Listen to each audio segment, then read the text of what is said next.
The story begins when, in the middle of the street, a fortune teller named Gifo Santong speaks with a girl named Xia Ling to tell her that she needs to take control of her destiny in such a complicated world, and for that reason he offers her his help by giving her his card. However, Xia feels she is already in charge of her own destiny, so after saying she doesn't believe in that, she throws the card to the ground and walks away. But after taking a few steps down the street, Xia bumps into a delivery driver and falls to the ground. As she gets up, the driver gets upset because the food he was delivering spilled, and he demands Xia pay for the order. After listening to him, Xia refuses to pay, claiming she was crossing when it was her turn. But upon seeing the traffic light, she realizes it's red and believes everything was the fortune teller's fault. A few seconds later, the driver insists she pay, and a bit annoyed, Xia pays him and picks up her things from the ground. Later, Xia goes to a job fair because she has just graduated from university, and after several interviews, she returns home. That night, after taking a shower, Xia thinks about how she couldn't find a job and feels sad. Suddenly, she receives a message inviting her to a job interview, and she rushes out to the appointment. When she arrives, Xia notices she's on a street she's never seen before called Rakshasa, and she finds the place very eerie. But she's so excited that she doesn't realize it's neither the right place nor the right time for a job interview. Shortly after approaching the street, Xia enters an invisible portal thanks to the fortune teller's card, which had remained among her things. And after walking for a while down the street, Xia realizes it was a mistake to come to a job interview at that hour, so she decides to leave quickly, and soon notices she's lost and her phone has no signal. At that moment, she stumbles upon a giant zombie, and as it attacks her, she tries to escape. However, more zombies appear and knock her down, tearing her clothes and hurting her. All the noise catches the attention of two boys who are repairing a motorcycle nearby. Coincidentally, one of them is the same delivery driver Xia ran into earlier, who is the protagonist of this story. So when one of the zombies is about to eat Xia's arm, the protagonist shoots spears and brings it down, doing the same to the other zombies. Then, Xia turns to see who saved her, and the boy accompanying the protagonist asks him not to hurt the girl. A few seconds later, the protagonist approaches to eliminate the rest of the zombies, while the boy walks up to Xia. When Xia sees him, the boy tells her that she unknowingly entered the gate of hell, a place where humans shouldn't be, because in that place live the spirits of the dead, and it connects the world of ghosts with the world of the living. Then the boy explains that in places like this, there are human protectors called Requiem Generals, and that the protagonist, whose name is Keo Yambing, is the Requiem General of Rakshasa Street. At that moment, Xia realizes she recognizes the voice of the guy who is saving her, and he scolds her for not being careful and causing trouble. After hearing that, Xia gets angry and argues with him for a while, until the leader of the zombies appears and the protagonist asks Xia to be quiet. Then the zombie leader approaches and tells the protagonist that his mission is to take over Rakshasa Street, and the protagonist replies that his mission is to protect that street and asks why he wants to take it over. However, the monster doesn't want to talk and challenges him to a fight for control of the street, so the duel begins. During the fight, the zombie leader realizes the protagonist is very skilled with his weapon, which is a giant staff used to strike monsters and defend himself using fire. Shortly after the fight begins, the protagonist unleashes a giant flame and eliminates his opponent, while Xia watches in awe. But he doesn't succeed because the zombie leader recovers quickly, turns his arm into a snake, and attacks the protagonist. After several minutes of fighting, the zombie leader strikes the protagonist hard against a building and believes he has defeated him. So he proclaims himself the ruler of Rakshasa Street and tells his companions to finish off Xia and the boy. As the zombies approach them, Xia believes it's the end for her, and the boy confidently waits for the protagonist. And he's right, because the protagonist immediately gets back up and tells the zombie leader that he is a spiritual host, meaning that a guardian spirit named Chu Xu lives within his body and has chosen to fight against the zombie leader. Immediately, Chu Xu, a giant spirit, appears before everyone and with just a few blows of his hammer, defeats the zombie leader. And after bringing down the others, he warns them not to bother the protagonist and says that if they want to end up like him, they can try attacking. But they surrender, and the protagonist declares that he remains the protector of Rakshasa Street, while Xia reflects on her destiny. On a walk through the past, the protagonist remembers the day his younger brother was born, whom they named Xuanliang, as he was very scared outside his house, listening to his mother scream, and after a while, his brother was born. When he saw him, the protagonist was amazed because he was so small and greeted him, while his father introduced the baby and asked him to come outside. In front of their house on Rakshasa Street, there was a pagoda tree, and beside it, his father asked him to protect his little brother. After hearing that, the protagonist asked if he should protect him the same way his father protects the street, and his father said yes. Then his father explained that the street is full of spirits, and it is the duty of a Requiem General to maintain order and peace. He then told him that the sacred pagoda tree had been planted by an immortal being a long time ago, and since it marks the boundary with the spirit realm, their family had protected it for generations. So the names of each family member are there because that is their home. Right after, he showed him 2 wooden tablets with his and his brother's names tied together with a string, which means they are brothers, bound by love, and he explained that love is responsibility. That meant he must always take care of Exuanliang,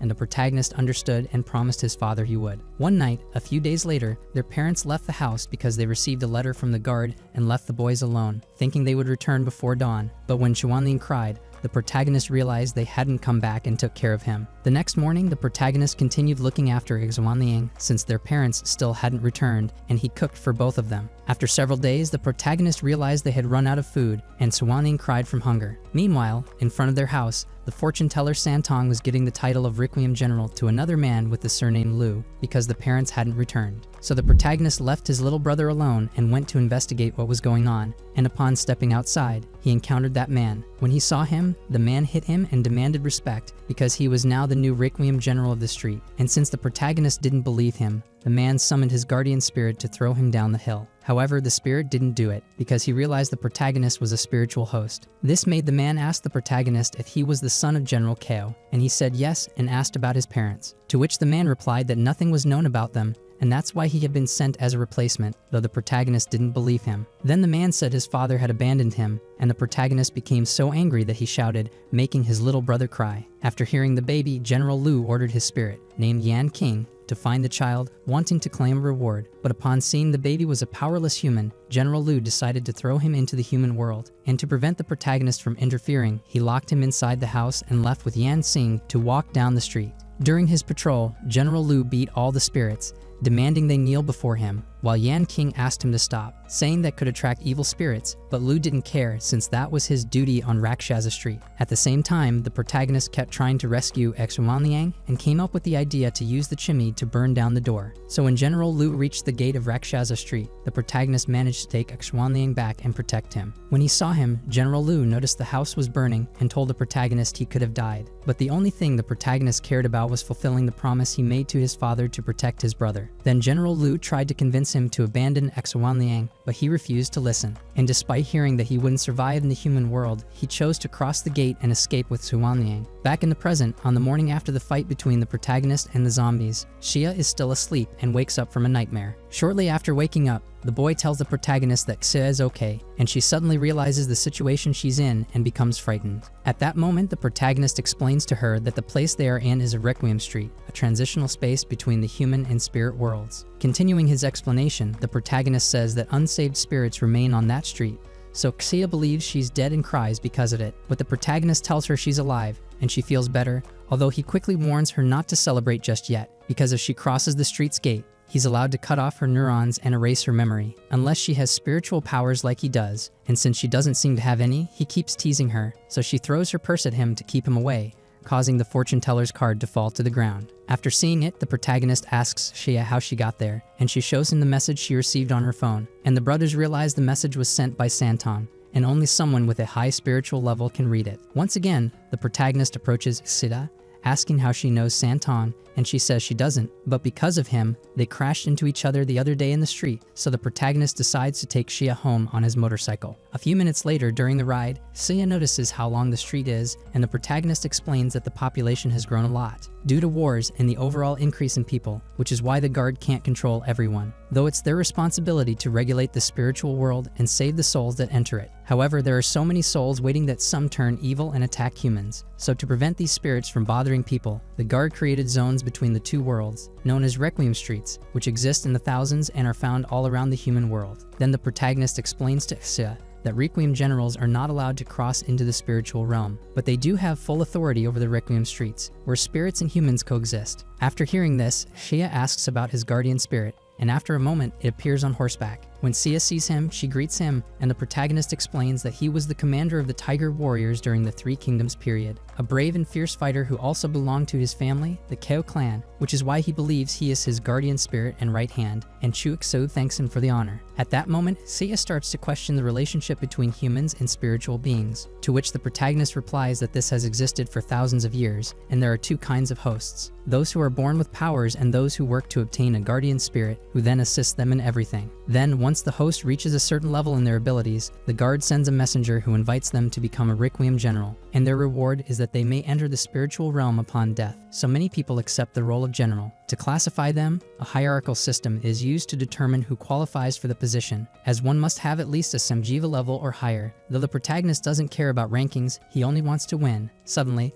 the protagonist stops the motorcycle, and Sia asks what's going on, so he tells her to get ready because they need to speed up, explaining that as they approach the gate of the street, more spirits appear, so she needs to hold on tight, and he rides his motorcycle through the spirits blocking their path, with Chukshu's help. He then warns the other spirits to move out of the way if they don't want to be run over, and speeds up again until they exit the street. Upon reaching the human world, Sia is confused, unsure if what she saw was real. Later, the protagonist drops Shada off at her house, and before leaving, he charges her 10 yuan for the ride, which makes her angry. After paying him, Shea asks about Santon, and the protagonist tells her that his job is to recruit new spiritual hosts for their world. This confuses Shea because she doesn't believe she has spiritual powers, but the protagonist tells her she does, since the message sent by Santon can only be read by people with high-level spiritual energy, meaning she is a spiritual host and her guardian spirit must be powerful. Upon hearing this, Shea is shocked, and the protagonist tells her that many people are spiritual hosts without even knowing it. Then, before leaving, the protagonist tells Shea not to return to Rakshasa Street because he wants nothing to do with Santon. And even though both of them belong to the guard, that street is his territory, so he doesn't want Santon or anyone associated with him nearby. What he doesn't know is that right above the building where he dropped off Xie, Santong is watching them, thinking that the protagonist is stubborn. Back in the past, after escaping from Rakshasa Street, the protagonist decides to live under a bridge with his little brother, and takes the opportunity to steal food from some containers behind a nearby bakery. On one occasion, one of the workers in charge of throwing out the food sees the protagonist taking milk, and tries to catch him for stealing, but his coworker reminds him that they're throwing it away because it's about to expire. A few days later, while the protagonist is feeding milk to Xuanliang, one of the bakery workers comes to visit, and he decides to run away. However, the man doesn't want to catch him. He came to bring him food since he figured the boy must be hungry. And upon seeing that the protagonist has a baby with him, he sits down to talk and learns a bit about his story. After listening for a while, the man tells the protagonist about a place where they wouldn't go cold or hungry. But since it's far from Rakshasa Street, the protagonist refuses to go, and the man decides to leave him alone, not without first asking him not to steal from the bakery again, because his boss might catch him. After several days, the protagonist continues living on the streets with his brother, fighting off stray animals and stealing food. A few months later, in winter, Xuanling falls ill from the cold, and the protagonist tries to take him to a hospital, but they won't admit him. So the protagonist decides to look for the man from the bakery, whose name is Ada, and asks him to take them to the place he had mentioned before. When they arrive, a woman bathes the protagonist and serves him food, but he remains worried about his brother and goes to check on him. When he does, he overhears Ada speaking with the owner of the house, and that man says he's going to throw the other one out because he's useless. This catches the protagonist's attention, and he comes closer to ask what they're talking about, and he's shocked to discover that Eta has sold them to this man, who now wants to get rid of Xuanliang because he's sick. However, he can't do anything because they tie him up and beat him, while Ada throws Xuanliang into the trash. After hitting him for a while, the man tells him that Xuanliang is going to die, and if the protagonist behaves, they'll give him clothes, toys, and a new family. But the protagonist doesn't want any of that, and his rage is so intense that it awakens his guardian spirit. Immediately, the protagonist breaks free and escapes to find Ada and ask him about Xuanliang. After searching, the protagonist goes to the hospital and uses Ada's money to pay for Xuanliang's treatment. While staying by his brother's side, the protagonist meets his guardian spirit, who tells him he will help him with whatever he needs. Back in the present, Xia is at home taking a bath, thinking about what the protagonist told her about her guardian spirit. Then, Xia remembers the job fair because she heard there that all the recent graduates were acting the same, and that's why none of them could find a job. Suddenly, a phrase from the protagonist comes to her mind, saying that her guardian spirit can help her with anything she needs. So she decides to search online about guardian spirits, and then tries to summon hers in every way she can think of. But she can't make it appear and believes her best option is to ask the protagonist for help, so she heads to Rakshasa Street. When she arrives, Sia remembers that the protagonist asked her not to come back and the fear she felt when she saw the zombies, all of which makes her walk away from Rakshasa Street and doubt what they told her about her spiritual powers. As she walks, Sia convinces herself that she's just a normal girl who wants to get married, have children, and when they grow up, they'll graduate, and again, they'll have to look for jobs, so the best thing for her is to find work quickly. That's That's why, the next day, she returns to the job fair and lands a contract after an interview. When she gets home, Seiya celebrates by throwing her resumes on the floor because she no longer needs them. At that moment, she realizes she still has Santong's card and decides to throw it out the window. As it flies through the air, Santong's card is spotted by a robot, which tries to identify Xia in its database, but it realizes it doesn't have enough information about her and leaves. Later, Xia tries on the clothes she'll wear the next day at work and imagines her coworkers complimenting her. Suddenly, the robot appears in her home and tries to kill her, and when she's cornered, Santong shows up and saves her. Seeing he's been discovered, the leader of the robots sends reinforcements to finish the job just as Santong speaks to Xia, explaining that the organization from the realm wants to capture her and steal her guardian spirit,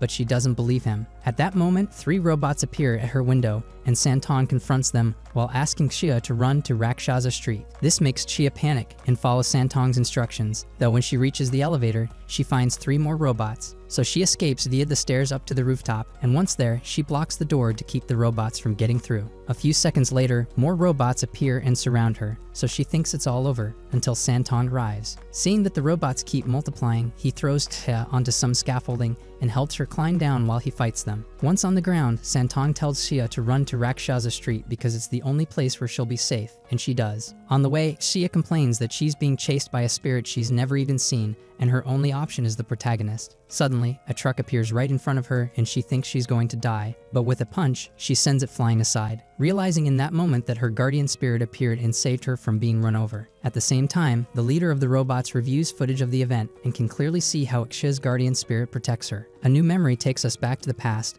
this time 4 years after their departure from Rakshasa Street, so the protagonist and his brother are a bit older now and still living under the bridge, facing various dangers. In this memory, a man appears reporting them to the police, claiming they hurt him when he was just trying to talk to a child. However, the truth was quite different, because that man had tried to abduct a child on Rakshasa Street, and Yujin gave him a lesson. At the same time that man is filing the report, the protagonist talks to Xuanliang and suggests visiting their old home. After hearing this, Yujin appears beside the protagonist and asks if he really thinks it's the best decision, since it could be dangerous, to which the protagonist replies that he's been thinking it through, and that if anything goes wrong, Yujin is there to protect them. Shortly after, the 2 brothers cross the barrier into Rakshasa Street with Yujin and witness another spirit attacking someone. So the protagonist asks Yujin if he can defeat it, but he doesn't notice that Xuanlin has run off and is now standing right in front of the danger. This frightens the Xia, and Yujin rushes toward the other spirit, managing to save the boy, while the Xia scolds him for running off. Then the Xia joins the fight against the spirit, and together,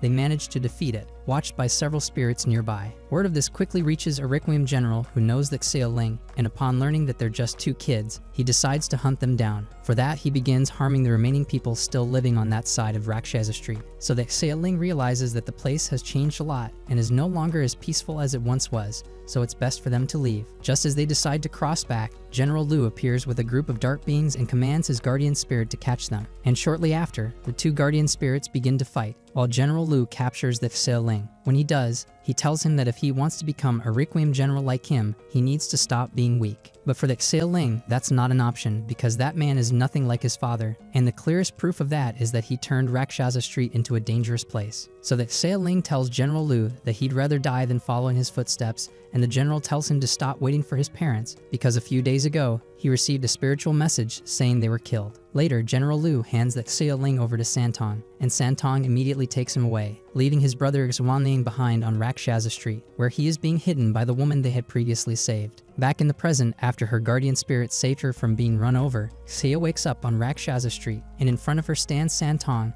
who tells her that the safest place for her is the Xia home. A few seconds later, Xuanliang appears and welcomes them into their home, offering them some tea. Then Santong asks Xuanliang about the Xia, and he tells him that he's working, so Santong assumes they must be having money problems. At that moment, the Xia appears and scolds Xia for returning to his home, but she tells him she didn't come on her own. Santong brought her. Shortly after, Xia goes out to see the great pagoda tree with Xuanliang, while Santong speaks with the Xia and asks him to train her. However, the Xia Ling refuses and tells Santong that Rakshasa Street is no place for training, which is why he took her to the human world earlier. All of this leads Xia to come over and join the conversation, and as always, she ends up arguing with the Xia Ling. Seeing the tension between them and wanting to avoid a bigger fight, Santong tells the Xia Ling that if he doesn't want to train her, that's fine. But he at least needs him to let her stay on Rakshasa Street for a while, because the Roan's organization is after her. Then, Santong explains to the Xia Ling that the Roan's organization is targeting the increasingly powerful spirits appearing on Rakshasa Street,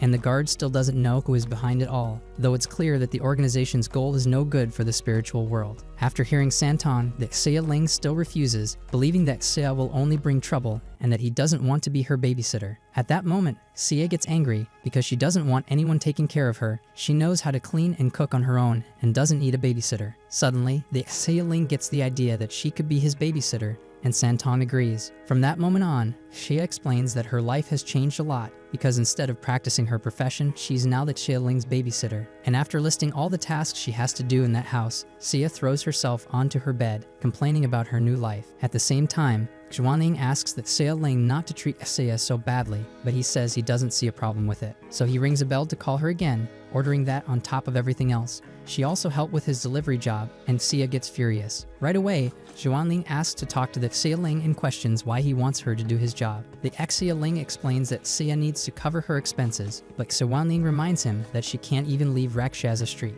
After thinking it over, the Xia Ling tells Xia that if she doesn't want to be his babysitter, she'll have to pay rent. Even though Xia is still upset, she admits he has a point and wants to stop doing the chores. So she asks, "How much will you charge me?" And he discusses it with Xuanling before telling her, excitedly, that it'll be 100 yuan. But to his surprise, Xia pulls out her wallet and gives him 200 yuan, demanding service immediately, thus becoming the Xia Ling's queen and making him do all the housework while she sits back and relaxes. Soon after, Xia reflects that the experience is beautiful, and she now understands the great women of the world, because at least for a while, she has someone at her service all day, while that Xia Ling complains that he can't get any rest. While he lies down, Xuanling laughs at him, saying he's reaping what he sowed. Shortly after, the boy tells his brother that he's worried, because the Roan's organization must already know that Xia is with them, and they haven't done anything yet, which makes him afraid of what might happen if they manage to break through the barrier. Besides, they still don't know why those people are after her, so they decide to call Santong. When they meet with him, he tells them the organization is after Xia because of something her guardian spirit has. It's a resurrection elixir, which they can obtain if she's properly trained, and that's why she must be trained. After hearing that, the Xia Ling asks Santong why he wants to help them, and he simply answers that he values friendship. The next day, Xia wakes up and rings the bell to call the Xia Ling, but he doesn't answer, so she goes looking for him. When she finds him standing by the tree, she asks why he's not helping her, and he replies with a serious face that playtime is over, because starting today, he's going to train her. And just after tossing a training sack onto the ground, he smirks and asks her if she's ever seen Dragon Ball. Back in the past, after leaving with the Xia Ling, Santong takes him to a school to train his spiritual powers. At that place, in addition to teaching theory, they also train the students with physical exercises, developing and improving their abilities. But the place is a bit scary, and how could it not be, since it's called the Island of Death. When they arrive, a group of students watches a boat approach carrying several children, including the Xia Ling, and they bet that one of them will cry. After getting off the boat, Santong leaves and entrusts the children to a teacher, who tells them that if they're there, it's to train their powers, and that if they fail to do so by the time they turn 18, their memories will be erased before they are released. At that moment, the Xia Ling glares at him with anger, while the students bet that he'll be the next to cry.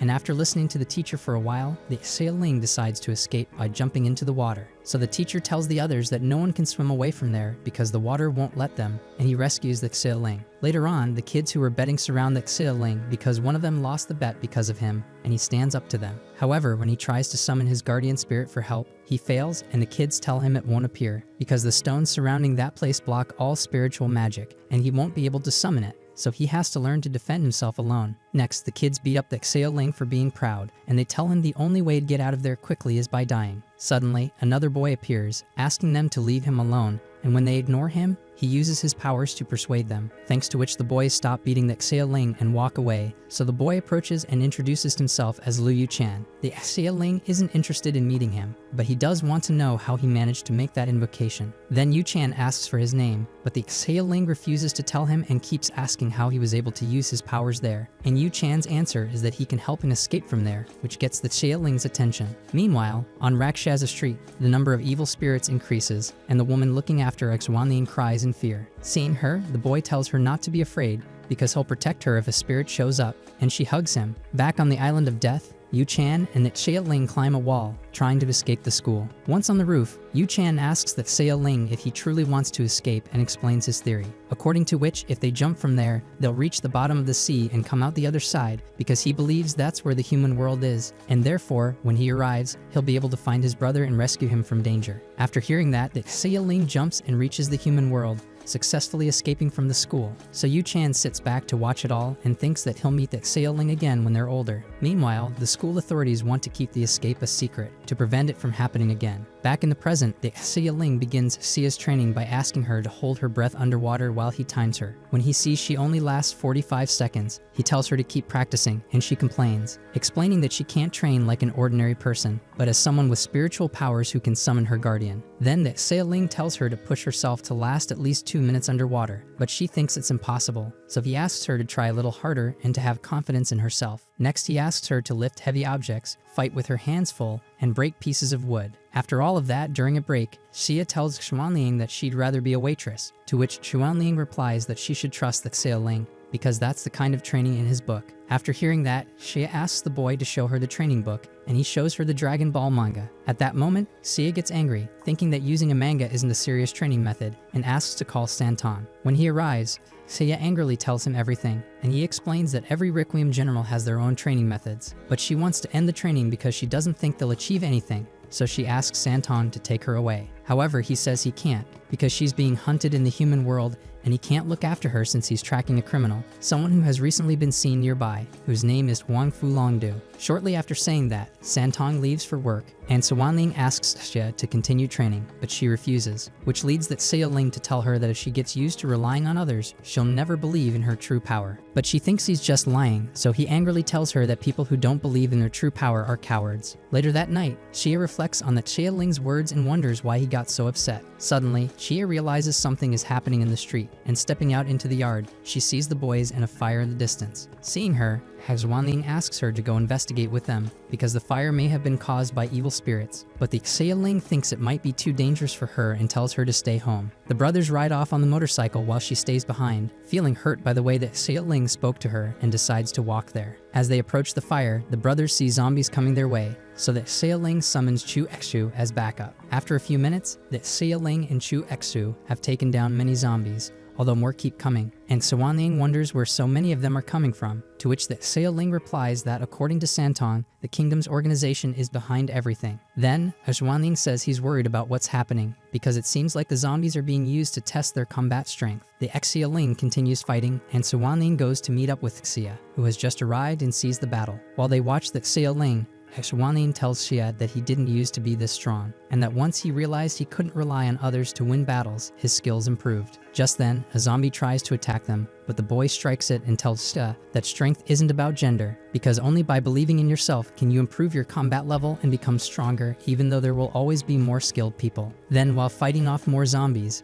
Xuanling explains that many people stand out by being athletes or scholars, and that the only difference between them and others is that they believe in their strength and fight to reach their goals. So it doesn't matter if she gets stronger training like a manga character, as long as she believes in the power of her heart. After hearing this, understands what the Xia Ling meant earlier, and they finish off the remaining zombies. Starting the next morning, Xia decides to continue training, and the Xia Ling notices she has improved a lot. So he rewards her by telling her that from now on, she'll begin practicing how to summon her guardian spirit. Once again in the past, General Lu is creating evil spirits, and among the latest batch, he orders them to fight each other to see who is the strongest. After the fight ends, General Lu congratulates the champion, but the champion attacks him, so the general calls for Yan Qing. Yan Qing quickly stops the champion and tells General Lu that the evil spirits are becoming stronger. Hearing this excites the general, because that is exactly his goal, to create strong slaves who will obey his commands. He believes hatred makes them stronger, and having them will strengthen his army. Meanwhile, the zombies continue searching for the remaining humans in Rakshasa Street and find another group, so the woman taking care of Xuanling decides to move to a different hiding spot to avoid being found.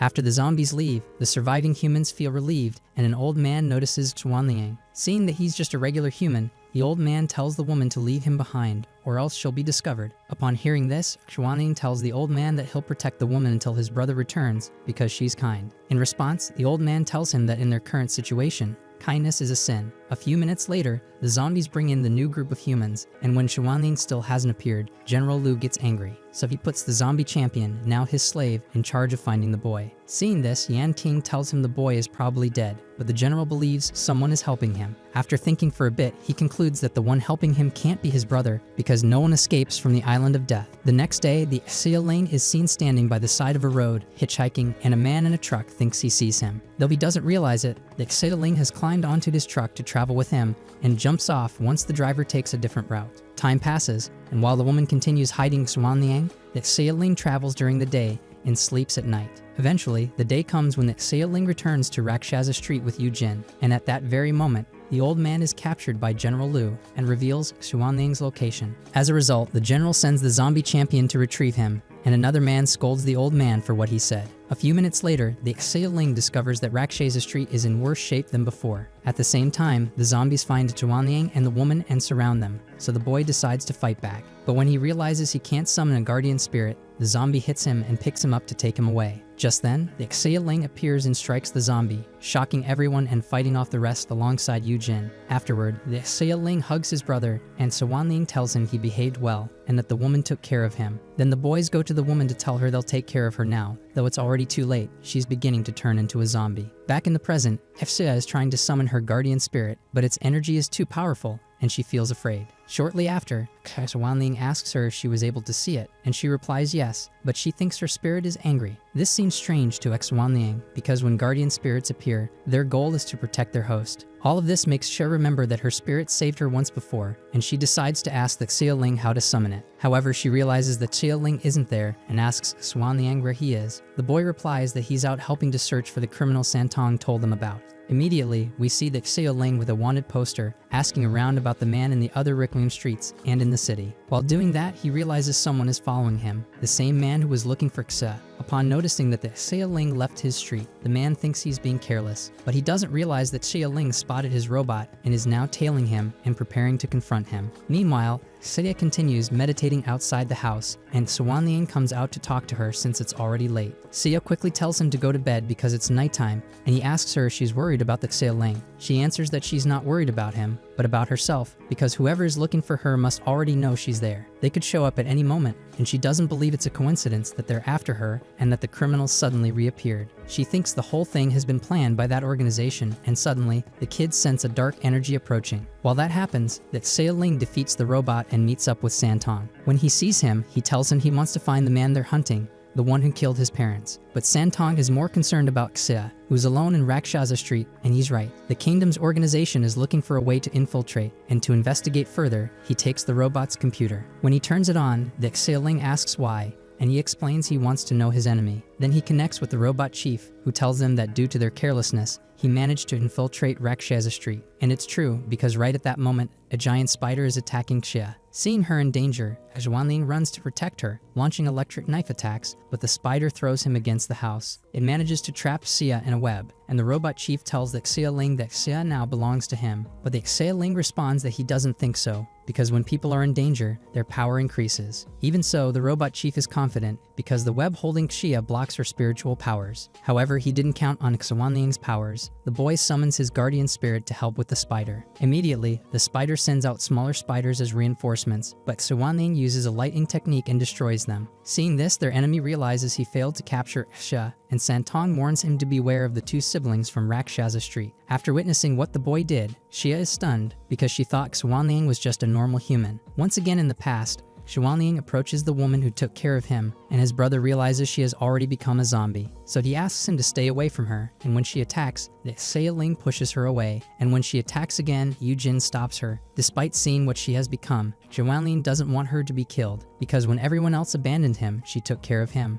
and he doesn't want her to turn into a zombie. That's why he hits Yu Jin so he'll let her go, and Yujin asks that Xia Ling what he should do. Even though the Xia Ling isn't sure it's safe to let her loose because she could hurt them, so Yujin tells him that spirits retain the memories they had when they were human. He says it's impossible for her to recover because she lost all hope and is now filled only with despair and lust. Because of all this, the Xia Ling asks Yujin to end her suffering and explains to his brother that they can't save her. However, as Wanling insists, so they decide to release her so the boy can try to heal her, and she tries to kill him. Then, when he realizes he can't defend himself, Zhuanling asks them for help, and Yujin kills her. When he does, the girl dies with a smile on her lips, and seeing her die, as Zhuanling breaks down crying. After seeing his brother cry, the Xia Ling thinks that being kind on Rakshasa Street is now a sin. Meanwhile, General Lu takes a bath with Yan Xing and orders him to eliminate the boys. Shortly after, the boys bury the woman and place a flower on her grave, which makes the Xia Ling wonder who she was. And so that her memory has meaning, he decides to name her Xiao Ru. Despite that,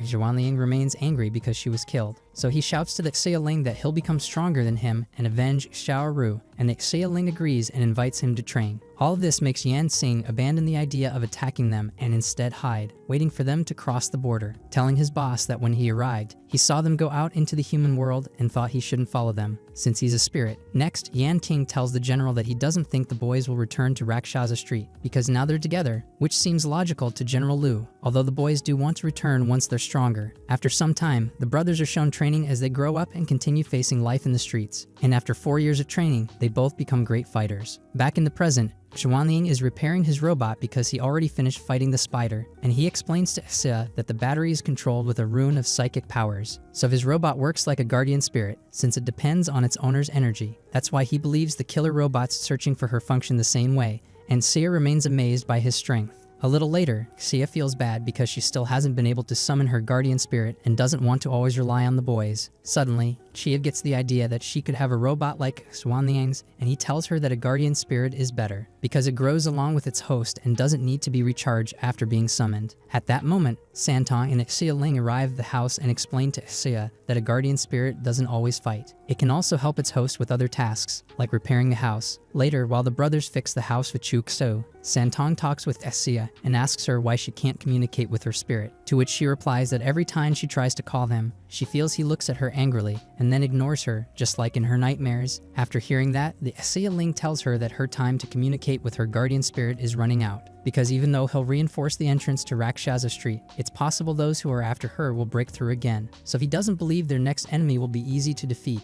and he's right, because the leader of the robots will personally come for her. Once the house is repaired, the Xia Ling focuses on training Xia, while Santong and Zhuanling watch. During the training, they start fighting again, and the boy tells Santong that she has no patience and asks why he brought her along, to which Santong replies that the best way to grow is by teaching others, and since the Xia Ling won't listen to him, he brought Xia. Then, Xia complains that the Xia Ling is making her do poses to summon her spirit, and he says that since she's a beginner, she has to do them to channel her energy, and that once her energy increases, she won't need them anymore. After listening to the kids for a while, Xuanling asks if Santong's intention is to make peace with them. But Santong says that at the moment he's not worried about the past, but about Xia not being ready when they come for her again. At that moment, the Xia Ling comes up with an idea that might help Xia with her guardian spirit and asks Chu Xu for help. Then, the Xia Ling and Chu Xu take Xia to the border of the street, so she can face the zombies and unleash her guardian spirit. However, Xia doesn't want the zombies to kill her, so she grabs onto the Xia Ling's bike, begging him not to leave her alone. But Chu Xu pulls her away from the bike, and they leave her alone in the street, while watching her from the top of a building. Up there,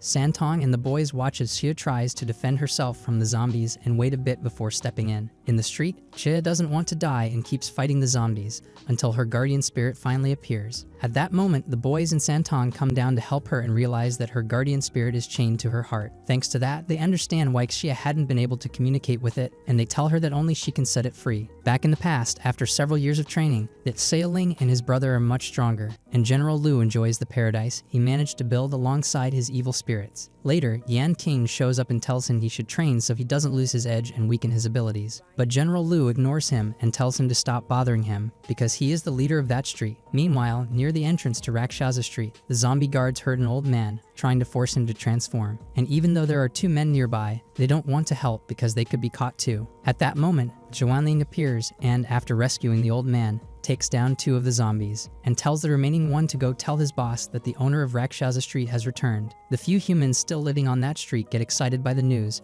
and General Lu gets very angry and sends all the zombies. He also demands to be taken there personally to face him, but when he arrives, he sees the boy has already defeated all the zombies, and he plans to fight him, thinking it's the Xie Ling, only to be shocked when the real Xie Ling shows up at that moment. Upon seeing him, everyone is stunned, and Yan King warns him that the 2 boys are stronger now. However, General Lu yells at him to stop talking and go fight the Xie Ling. When he does, the Xie Ling calls Yu Jin, and the 2 spirits face off, while the Xie Ling challenges General Lu, telling him to leave his home because Rakshasa Street belongs to his family. Meanwhile, Xuanling sees both fights as he walks towards Xiao Ru's grave, and right after leaving her a flower, he says he's become strong for her to avenge her death. After that, his brother asks him to come home because he and his spirit won the battle against General Lu. As he watches them walk away, the general wonders how they became so strong, to which Yan Xing replies that they let their guard down during those 4 years, and that's why the boys won. Despite that, the general refuses to leave, because to him, Rakshasa Street is important. Shortly after arriving, the boys see that their family tree has withered but still holds the plaques with their names. Then, Xuanling asks why the plaques are together, and the Xie Ling explains it's because they are brothers. Next, the Xie Ling tells him their house has been rebuilt, and smiles as he tries to explain that it burned down a long time ago. Suddenly,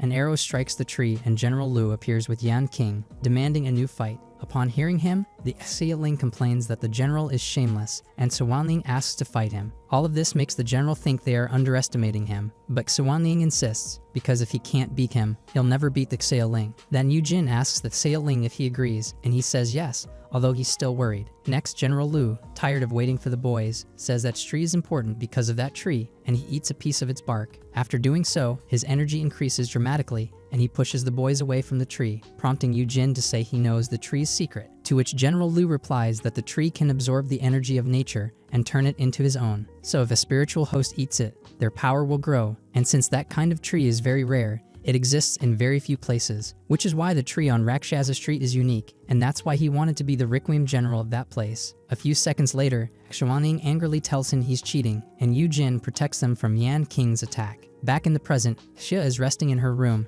and as she gets up, she hears Santong talking with the Xie Ling at the table. He says that their only option is to feed Xia from the sacred pagoda tree so that her energy increases and breaks the chains. However, the Xie Ling believes she still has time to train on her own and build up her energy because eating from the tree is dangerous. At that moment, Xia approaches them and asks, "What is the sacred branch of the pagoda tree?" Then they all go outside and Santong explains the properties of the tree, so she gets excited and wants to eat it right away, but the Xie Ling opposes. After hearing him, Xia gets angry because she feels like he doesn't want to help her, and he accuses her of not putting effort into her training and of not wanting to take responsibility for her actions, since she's always looking for excuses to give up. He believes she hasn't truly pushed herself during training, so she tells him that's unfair and that the chains make everything harder. But the Xie Ling continues to refuse because there are people without spiritual powers who work hard to improve, so she should stop taking shortcuts and focus on her training out of respect for others. Then, Santong tells the Xie Ling that the tree belongs to his family, and for that reason, he is the one who decides whether Xie can use it. On the other hand, he also has to remember that he's the general of Rakshasa Street, and his responsibility is to protect it. So his advice in this case is to think carefully before making a decision,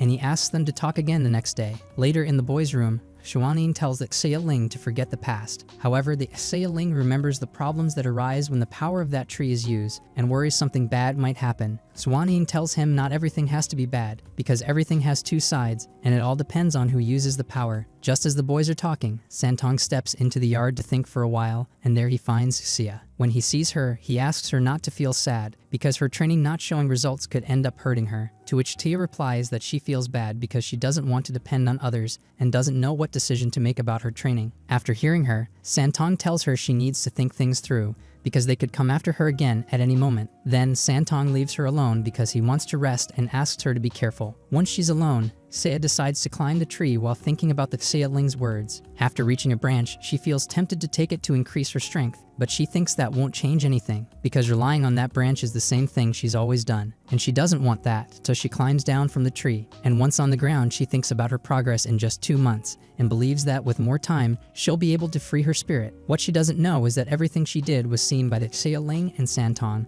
who feel good about her decision. Then the Xie Ling returns to his room, and when he arrives, he realizes someone has passed through Rakshasa Street's barrier. So he and his brother rush to see what's happening and realize that those who are after Xia are wasting no time. At that moment, at Rakshasa Street's barrier, the leader of the robots enters with his army and orders them to capture her. Back in the past, after eating from the pagoda tree, General Lu has become stronger, and together with Yan Ting, challenges the Xia Ling, saying that to achieve his goal, he will use every resource he can. After hearing this, the Xia Ling complains that it's unfair, and the general tells him that the best thing in life is injustice, as he walks toward the house. Next, he asks Yan Xing to fight the Xia Ling and Yu Jin, and continues moving forward. Shortly after, he finds the Xia Ling on the ground and beats him, while telling him to fight for Rakshasa Street. And seeing that the Xia Ling won't give up, he keeps hitting him, leaving him on the ground, but doesn't realize that Xuanling is still nearby. Suddenly, the general is struck by Xuanling, who throws him against a wall. So Yu Jin takes the opportunity to carry the boys away. When he gets up, the general orders Yan Xing to kill the boys because he's tired of them, and to support him, he gives pieces of the tree to the zombies, making them stronger. Seeing this, Yan Ting warns him about the danger of giving branches of the tree to the zombies, but as always, his master doesn't listen. Next, the zombies begin slaughtering everyone they see, and one of them reaches the boys, so Yu Jin rescues them. Right after that, the Xia Ling tells Xuanling to run and get out of there, but he's tired of running,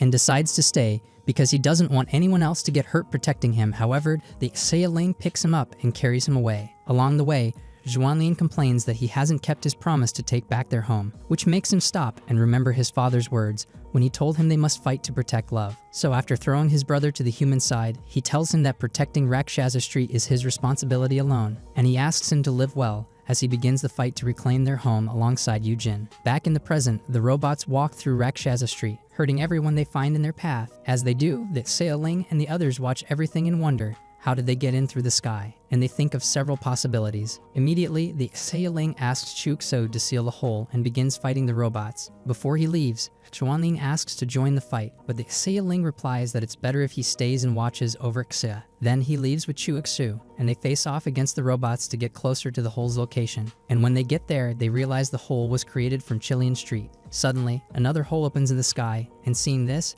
Xia thinks she's in trouble. And before more robots can come through, the Xia Ling asks Chu Xu to seal the new hole while he handles the robots. Seeing this, Xia becomes worried about the Xia Ling, but Santong and Xuanling ask her to trust him. Shortly after, another hole appears, so Xia asks Santong to go help the Xia Ling. After witnessing this, Xuanling realizes the holes appeared to the north, west, and east, so he believes another one will appear to the south and prepares everything with his robot, welcoming them with a bombing attack. When he does, he manages to control the robots, and Santong watches him proudly. Finally, together they manage to destroy all the robots, and Xia watches them excitedly. However, thinking that they will soon return, she feels useless for always having to depend on others to protect her. After hearing her, Xuanling tries to comfort her, and the Xia Ling scolds her, so they start arguing again, but they are interrupted by Santong, who asks them to analyze the situation, since the holes remain open, and all of them connect to different Requiem streets, whose generals have not shown up. Because of all this, Santong decides to investigate the holes,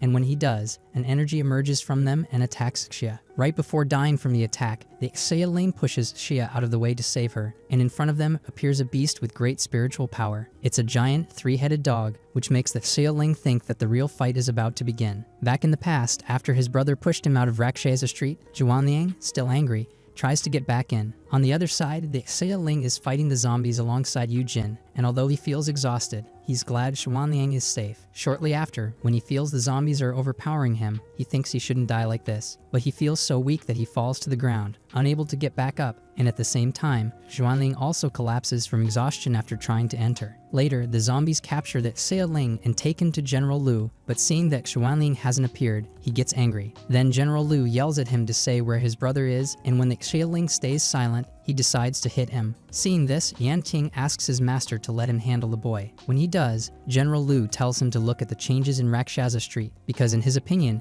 it's better now than before. Then General Lu tells the Xia Ling to reveal where his brother is, and in return, he'll let him see him one last time before dying. However, the Xia Ling smiles, saying that his brother is safe and that he'll never find him. All of this makes General Lu ask the zombies where they found the Xia Ling, and he realizes that Xuanling is on the other side of the street. So he orders the spirits to go get him, not caring that they're not allowed to leave Rakshasa Street. Because of that, he sends some zombies after him, and when they find him, the zombies attack him. Although Xuanling can't see them, he quickly realizes that those attacking him are zombies, and he gets excited, because this is his chance to return to Rakshasa Street, but first he needs to know where they are. To see them, Xuanling decides to hit a fire hydrant that's right in front of the street. And after succeeding, he realizes there are many zombies, which makes him think that the pagoda branch is a real problem. Meanwhile, General Lu thinks the complete opposite, because thanks to that branch, he remains in charge of Rakshasa Street and is stronger. After hearing him, Yan Ting asks why he wants to eliminate the boys, and the general says he wants to give the world a little of what it gave him before, and for that he won't show any mercy to the children. Suddenly, a zombie appears to report that the boy is back in Rakshasa Street, and after delivering the message, he disappears. Now in the present, the three-headed dog stands in front of the group, and they think it must be a very powerful monster. So there must be a mastermind behind the attacks on Rakshasa Street. At that moment, some invisible spirits watch everything and talk about the attack on Rakshasa Street. A little later, the three-headed dog attacks people along its path, and when it targets a little girl, the Xia saves her. Seeing this, Xuanling tells Xia that even if his brother doesn't say it, he likes protecting the spirits of Rakshasa Street, and she realizes the boy knows that Xia very well as they watch him save more people. A few seconds after saving another girl, that Xia realizes there's a lot of damage and more zombies. So he decides to open a hole to get the monster out of that place, and he asks Shu Xu to help him, managing to move it to an open area. When the Xia leaves, Xuanling is attacked by the leader of the robots, who introduces himself as Hail Kemp, the Ninth Knight. After introducing himself, Kemp tells Xia that he can't believe she has such low spiritual power. Then,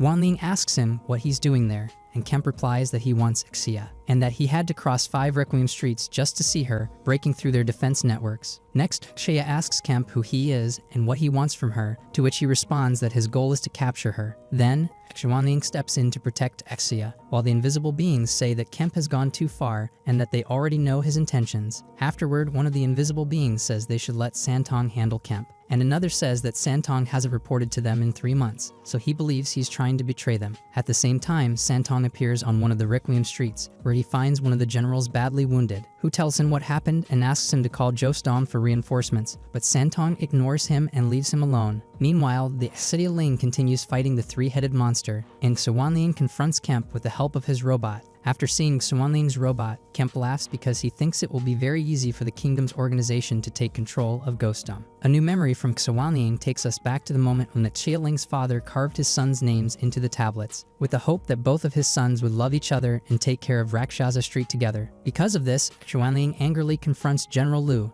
and asks his brother to get up so they can defeat him afterward. After hearing this, General Lu laughs, saying that Xuanling is reckless and overconfident, and tells him that he's not there because he's strong, but because he just wants to have some fun. Then, Xuanling begins fighting the general, and he tells him that although he's a strong boy, he can't win because he's just a mere mortal. Besides, his own strength increases after eating from the pagoda branch, and thanks to that, not even the Xia can defeat him. All of this makes Xuanling furious, and he tries to strike with even more force, but he receives a blow that sends him flying next to his brother, while the general tells him that by returning, he signed his death sentence. A few seconds later, the brothers argue because the Xia blames Xuanling for bringing him trouble, and Xuanling replies that this is his chance to win against the spiritual hosts. Hearing this, General Lu tells them to stop fighting each other and is immediately knocked back by a kick from Xuanling. After taking the hit, General Lu decides to finish the boy once and for all, telling him that he is the king of Rakshasa Street. As the general gets closer to strike him, Xuanling says he hates spiritual hosts because they use their power to hurt others. Seeing the hatred on Xuanling's face, the general decides to give him the chance to take down a spiritual host, and to do so, he erases his memory, gives him a dagger,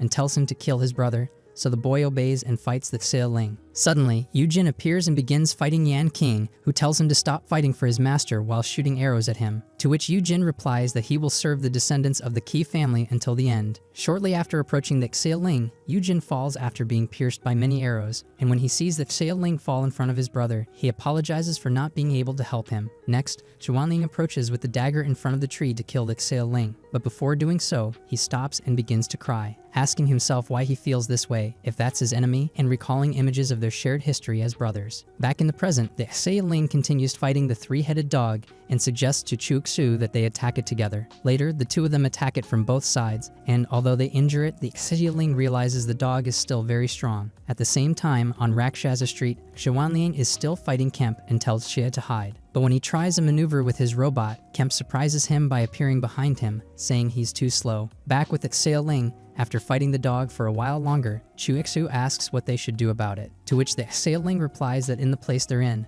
there are several holes that lead to other places, and he asks Shuxo to lead him to one of them, distract it, and attack its nose and ears. When they do it, they realize they were finally able to hurt it, even though its wounds heal quickly, which means that monster is a spiritual protector, and they can't kill it without defeating its host. At that moment on Rakshasa Street, Xuanlian's robot breaks down and can no longer help him, so Kemp demands that he hand over Xia in exchange for sparing his life, and the boy decides to fight him alone. After seeing Kemp hit Xuanliang, Xia thinks about eating from the pagoda tree, but she's frozen in fear. After a few seconds, Xuanliang looks at Xia and tells her to eat a branch of the tree because he can't save her on his own. At that moment, she thinks that Xia Ling will scold her for eating from the tree, and Xuanliang tells her not to worry about that, since they're in danger and only by eating it might they have a chance to survive, so she eats it. Shortly after, Kemp defeats Xuanliang and approaches Xia, finding her complaining about the tree's bad taste. Suddenly, Xia's guardian spirit breaks free from its chains and a huge explosion occurs, visible across the whole street. Immediately, the spirit appears before them, unleashing all its fury, and this makes Xia believe she can't control it. Seeing it fire wildly, Xuanliang thinks they have to do something to stop it, and Xia hits it with a rock. That causes the spirit to fire at the tree, creating a giant light hole that pulls everything into it and is seen from other streets. From one of the streets, Santong sees what's happening and thinks he finally got what he wanted. At that moment, next to the tree, Xia asks Kemp what's going on, and he tells her that since the pagoda tree served as the border between the spirit world and the Requiem streets, its destruction caused all spirits to be pulled into the spiritual world. Because of that, both the spirit world and the human world will fall into chaos, so Kemp tells her that if she wants to survive, she must leave with him. However, Xia has doubts and wants to save Xuanliang before he's pulled into the spiritual world. Back in the past, Xuanliang remembers small moments of his life with Xia Ling and doesn't understand why he can't kill him. After hearing this, Xia Ling explains that they are brothers, and even though he feels hatred for him now, they're still family. That's why he asks him not to be afraid and to take his hand while he tells him about everything they've been through together. Faced with all of this, Xuanliang feels confused, so Xia Ling tells him that when he was scared, he used to hold his hand and feel calm. So right away, he offers him his hand to hold, and Xuanliang feels better. But without them realizing, General Lu pushes Xuanliang's other hand and causes the dagger to pierce Xia Ling, making him fall to the ground. And after doing so, the general congratulates Xuanliang for finally killing a spiritual host, while the boy stares in shock. Then, Xuanliang kneels in front of Xia Ling and still feels terrible about his death, even though he still can't remember him. During his agony, Xia Ling tells him not to be afraid and to try to live well, then begins singing their mother's lullaby. After hearing that song, Xuanliang imagines holding Xia Ling's hand and starts to see his memories with him more clearly. Then, Xuanliang recognizes Xia Ling, and he apologizes for not being a good older brother and for not being able to protect him. Soon after, Xia Ling closes his eyes and his little brother begs him not to die because he doesn't hate him, and a strong wind shakes their names on the tree. Suddenly, there's a lightning strike in the sky, and Yan King believes that Xia Ling has more than one guardian spirit, and they realize Yu Jin hasn't died yet, even though Xia Ling closed his eyes. When they see him, they realize Yu Jin still wants to fulfill the mission that Xia Ling gave him to save his little brother. So after removing some arrows, he gets up and opens a wooden box, inside of which is a weapon called the Golden Staff, which is activated by Yu Jin to release some spirits and save Xuanliang at the cost of his own life. In front of General Lu and Yan King's astonished gaze, the guardian spirits of Y emerge from the staff, and Yu Jin greets them. When they see him, the spirits realize Yu Jin released them because he wants another guardian spirit to protect Xuanliang in his place. And Yu Jin tells them that his wish is for him to become a strong warrior of the Qi family. At that moment, Chu Stu appears before him and says that since he is a descendant of the Qi family, he will be the one to follow him. After hearing this, the spirits disagree because Xuanliang is still very young and they don't think Chu Stu should protect him. Then Yu Jin falls to the ground because he can't fight anymore and asks them to take care of the boy. Because he has seen his growth and knows he will become a great warrior in the future, that's why he is willing to die for him. Instantly, Yu Jin's body disappears and Chu Stu promises that he will be the one to protect Xuanliang. After seeing Yu Jin die, the spirits enter Xuanliang's body to see if what Yu Jin said was true. And when they do, Xuanliang takes the staff and faces General Lu, while Chu Xiu fights against Yan King. Back in the present, two Requiem generals see the beam of light created by the pagoda tree and realize something is happening. One of them thinks that the place where there's trouble is Qiao Yanbing's territory, and says that breaking that boundary will lead to fights and deaths. So he and his fellow warriors decide to go help. At the same time, the invisible spirits of Ghostum believe it's time for the Hall of Heroes to help control the situation. Soon after, beside the pagoda tree, Xia tries to rescue Xuanliang, and he tells her he's a spirit, but she doesn't care. So she says that whatever he is, she needs to save him and asks asks the Xia Ling to appear because they need him. At that moment, the Xia Ling is still fighting the dog and asks Chu Xu to surround it with fire so he can use the staff. When he points it, he sees the beam of light, and upon entering the dimensional holes, realizes he can't return home, which means something happened to the boundaries between the worlds. So he hopes his brother stays safe until he can return. Back in Rakshasa Street, Xia asks Xuan Liang what they can do now, to which he replies that even if the Xia Ling returns, nothing will change, and Xia's guardian spirit is still firing uncontrollably. And Kemp approaches, trying to get him to join the kingdom organization, but the spirit remains out of control. A while later, the Xia Ling continues trying to return home through the portals, finding in one of them the body of Santong, who had written about a conspiracy against the spirit world before dying. After reading this, the Xia Ling becomes worried, since Santong has been dead for 3 months, and quickly continues trying to find his way home. Meanwhile, in Rakshasa Street, Xia grabs Kemp's hair to stop Xuan Liang from being dragged into the spirit world. But unable to control him, Xia ends up letting go of the boy's hand, and at that very moment, the Xia Ling appears and manages to save him. When he does, the Xia Ling asks his brother what's going on, and Xuan Ling explains everything to him. Then, Xia apologizes to the Xia Ling, and Kemp is surprised to see he made it back and threatens to show him his power. Right after that, the three-headed dog appears, and Kemp fuses with it, turning into a giant monster. Suddenly, Xia's spirit fires at the Xia Ling, and Chu Xu appears to save him. Seeing him, the Xia Ling asks him to take care of the spirit while he fights Kemp. As the fight begins, Kemp thinks he overestimated the Xia Ling because he's moving too slowly, and Xia gets scared. However, as the smoke from the attack clears, the Xia Ling appears and activates his staff, summoning another guardian spirit. A few moments later, a dangerous-looking and large spirit named Dian Wei appears, and Kemp is shocked. Upon seeing Kemp, the Xia Ling realizes he's surprised because he thought he knew everything about them, and now realizes that Xia Ling has 2 guardian spirits, although he doesn't need to worry, since Dian Wei won't fight him. His role will be to help Chu Xu with Xia's spirit while they finish their fight, and Dian Wei does just that.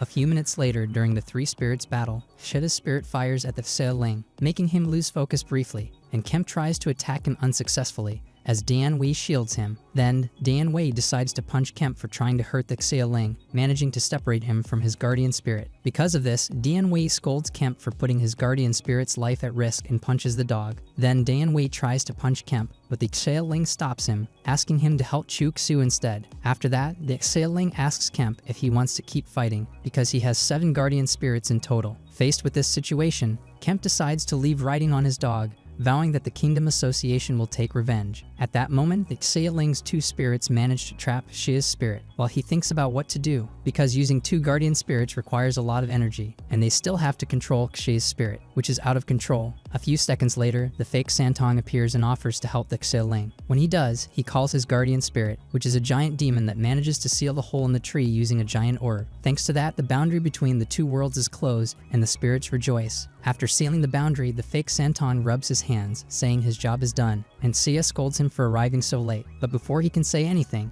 the Xia Ling exposes him in front of everyone, saying that he killed the real Santong. After being found out, the fake Santong admits they caught him, but he still achieved his goal of destroying the pagoda tree. Then the fake Santong explains that the spirit world is vast and full of enemies to face. At that moment, Xia feels used and thinks she was just a tool to destroy the pagoda tree. However, the fake Santong explains that it's possible to repair the damage to the tree by visiting all the Requiem streets. So Xia believes it will take them many years, and the fake Santong responds that it's not his problem and says goodbye. And when the Xia Ling tries to stop him, he tells him not to bother because he has spent too much energy and must be tired. Just then, the sun begins to rise and Xia's spirit faints, because the demon inside him disappears with the sunlight, allowing the Xia Ling to rest. After seeing her guardian spirit on the ground, Xia becomes emotional. He gets up and recognizes the woman he once loved in her face. But their reunion is interrupted by the Xia Ling, who asks Xia for the resurrection elixir, and the spirit tells them he gave it to someone else. So the fake Santong finally leaves, not without saying that the spirit has a story of his own. Upon hearing this, Xia feels bad for Xuan Liang, and the Xia Ling thinks everything that happened was just a waste of time. Immediately after, Xia decides that she will be the one to repair the pagoda tree because it was her guardian spirit who damaged it. And her guardian spirit, whose name is Li Xuan Yuan, tells her that he will protect her. Later that night, the Xia Ling is sitting on the roof of his house thinking,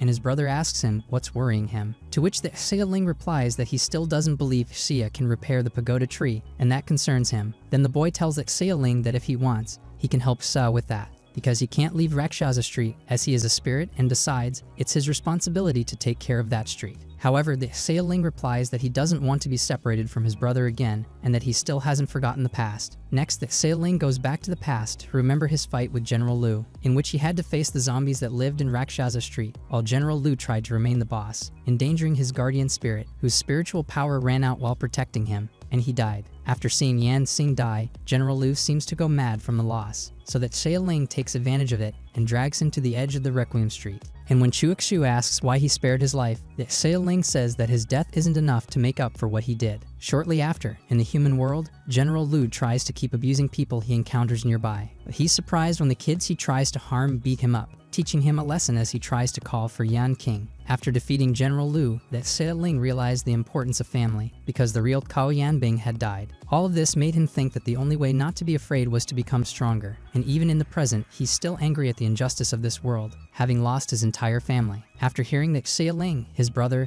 the real Cao Yanbing, asks him to go with Xia to travel the world, because he agrees with the fake Santong that the world they know is too small, and although he can't leave it, that could be the starting point for Ling to explore other places. The next morning, Xia is ready to travel through the Requiem streets and is disappointed when she learns that with no open connection between the streets, she'll have to walk. What she doesn't know is that Ling has prepared to accompany her, putting on a spiritual armor. When she sees him, she thinks he's going to a costume party, but he explains its purpose, leaving her amazed when she realizes he'll go with her. At that moment, Ling tells Xia to ask her guardian spirit to make her a spiritual armor, and when she puts it on, she decides to walk ahead of Ling, a little embarrassed because the boys saw her naked during the process. Then, in a new flashback, the spirits of Ghostum send Santong for a visit to Rakshasa Street, where Ling has waited 7 days for the spirit of his older brother to appear. When he sees him, Ling tells Xiu to kick him out, but Santong asks him to wait and shows him that his brother's spirit has returned.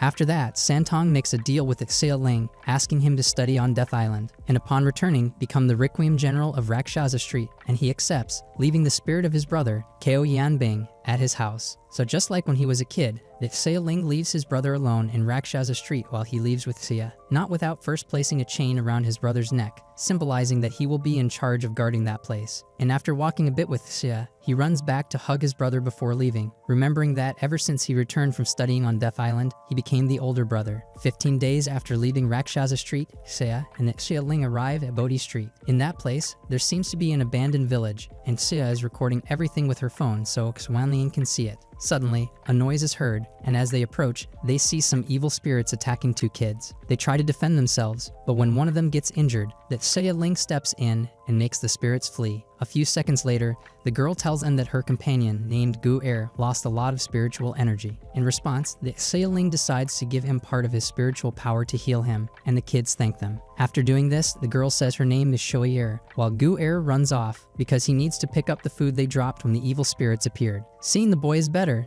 Ling decides to leave, saying they don't have time to chat. Upon hearing this, Shui Er gets curious about their mission, so Xia explains that they need to repair the pagoda tree, and to do that, they need to find the dragon peach, a very large tree that is believed to be on that street. To which Shui Er replies that she knows that tree and has seen it near the village. But in order to get closer to the village, they first have to cross the barrier, where Gu Er is waiting with some pancakes. When they cross the barrier, Xia and Ling see a place with beautiful scenery, where people grow their own food. After walking a bit, they see a street performance, and Shui Er tells them that the next day they'll celebrate a ghost festival. Hearing that scares Xia a bit, but she remembers that everyone here is a ghost and calms down. Then, while Xia plays with the kids and another child, Ling says it feels strange to see such a peaceful Requiem Street. So they explain that it's all thanks to General Men, who once served in the Special Forces. A little later, the kids take Xia and Ling to the giant dragon peach tree, and they're amazed by its size. After a few seconds, they approach it in a small boat because the tree is surrounded by a lake. During their boat ride, they see the image of a body fairy who, according to legend, planted that tree to protect the villagers. That's why everyone in the village lives to worship her,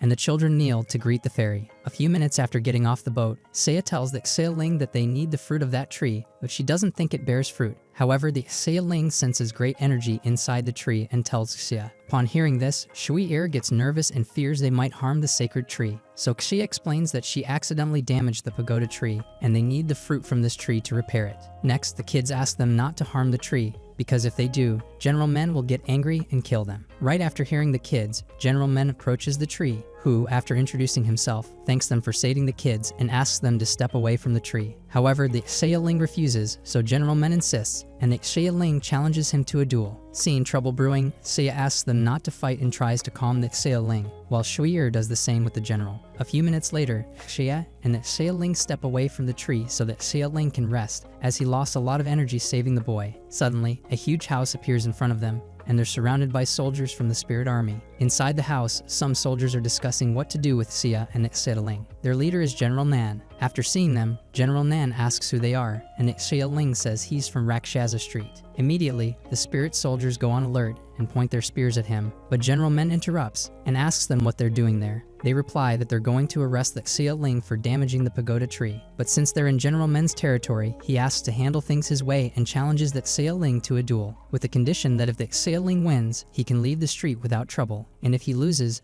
the general will hand him over to the spirit army. So they schedule the duel for the following night, and the Xia accepts. That night, General Men rests beneath the sacred tree, and Shui'er asks why the tree is so important to them, to which the general replies that the tree has the ability to erase bad memories from the spirits' minds, and that's why the spirits who live on this street don't turn into evil spirits. That's why General Men will never allow his tree to be destroyed, and Shui'er understands. Meanwhile, in a nearby place, the Xia lies on the grass resting, and Xia talks to him about General Men, saying that he's a good person since he gave him time to recover and fight on equal footing. So Xia asks him if he really needs to fight the general, and after thinking for a bit, the Xia says yes. Meanwhile, Shui'er is thinking the same as Xia, so she asks the general if he's really going to fight the Xia. After hearing her, the general asks if she's going to cheer him on during the fight, and she says no, to avoid the Xia being arrested. And she doesn't believe that if the Xia wins, he'll do much harm to the general, because she's sure he's a good person. However, General Men knows the Xia's reputation and says he'll fight with all his strength. The next day, when the duel begins, the generals of the Spirit Army and Xia watch the fight. After a while of hand-to-hand combat, the Xia calls Chu Exu, and General Men summons Shi Lingming, a giant monkey, who talks briefly with the general before beginning to fight Chu Exu. As the spirits begin to fight, Xia asks the Xia who will win, and he says it's hard to tell, because Chu Exu is very strong, but Shi Lingming is very fast, and the monkey proves it during the battle. After a few minutes of fighting, Shi Lingming hits Chu Exu several times, so that Xia steps in to protect him. And from that moment, both generals and their spirits unleash their full power. While they fight, everyone in the village is preparing for the Ghost Festival, making food, tea, and fireworks. Back in the fight, General Men prepares a massive earth attack to strike the Xia, and Chu Exu supports him. Seeing this, the Xia tells him to back off as he's going to use the golden staff, and immediately sets everything around him ablaze. Watching the attack, the monkey rushes to help General Men, managing to save him. In response, Xia tells the Xia that he's being too cruel to the general, and he smiles, thinking he's won the fight, but the general doesn't give up. He asks the Xia to continue, so they can have tea later with their friends at the festival. Meanwhile, in the village, some spirits realize something's wrong,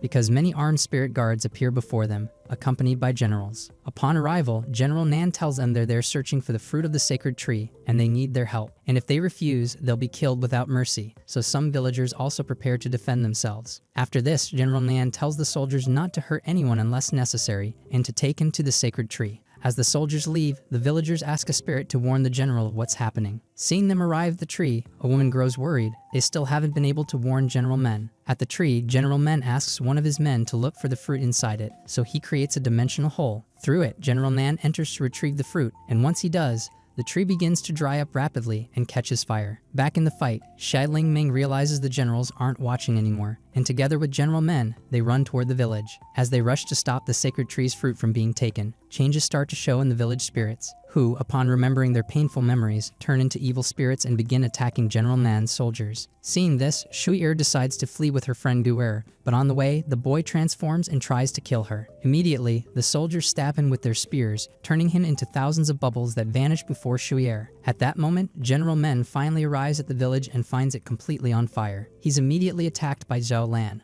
one of his friends, now turned into a zombie due to his pain. After seeing that everyone in the village has turned into zombies, one of the generals with General Nan wants to help, but he's stopped by General Nan, who prefers to let General Men handle his own territory. A few seconds later, General Men tries to keep his friend alive, but seeing his suffering, he ends it himself and sits at the table to drink the tea his friend had prepared and left on it. After drinking it, he says aloud that today's tea is very bitter because he has to kill more zombies. At the same time, Xia Lingming runs to the sacred tree and sees the butterflies that surrounded it disappear. Moments later, General Men continues killing zombies as he looks around at what should have been a happy day in his village. Later, the Xia Ling and Xia arrive at the village and realize what has happened. Suddenly, the Xia Ling is attacked by a zombie girl, and even though Xia wants to save her, the Xia Ling doesn't hesitate and kills her. He explains to Xia that there's no way to save her because her heart is filled with hate and pain. That's why, even if they knew them before, they can't stop to mourn them, because in times like this, being weak is a sin, and to survive, they must cleanse their sins by becoming stronger. So he throws his golden staff to burn more zombies and move closer to General Men, who silently stares toward the sacred tree. The next morning, at the site of the tree, only the statue of the fairy remains, and General Men sits by the lake, staring at it. A little while later, Xia asks the Xia Ling if General Men is okay, and he replies that he's recovering. It seems like he's been through something like this before. He doesn't complain or scream. He's just silent, thinking about what happened. Next, General Men tells the kids to leave, because after all that, he lost the battle, and he walks away alone. A bit later in Yulin Street, some guards notice General Nan's mobile base is moving, and one of them runs over to check it. Upon arrival, the soldier sees General Nan is angry for having obtained only half of the sacred fruit. Then, another soldier informs him that General Men's troops are approaching the entrance of that street, so he orders them to be received. Immediately, all the soldiers take up arms and prepare catapults to attack them. As they enter, General Men and Xia Lingming are met with a barrage of rocks, arrows, and armed men. However, General Men doesn't want to hurt them, out of respect for all the time they served together. He warns them that if they get in his way, he'll have no choice but to kill them. So as he advances, some soldiers hesitate to attack, but they're ordered to stop him and must obey. Seeing this, Xia Lingming tries to help his master, but he asks to fight alone. At that same moment, back in Bodhi Street, the Xia Ling silently stares at the statue of the fairy,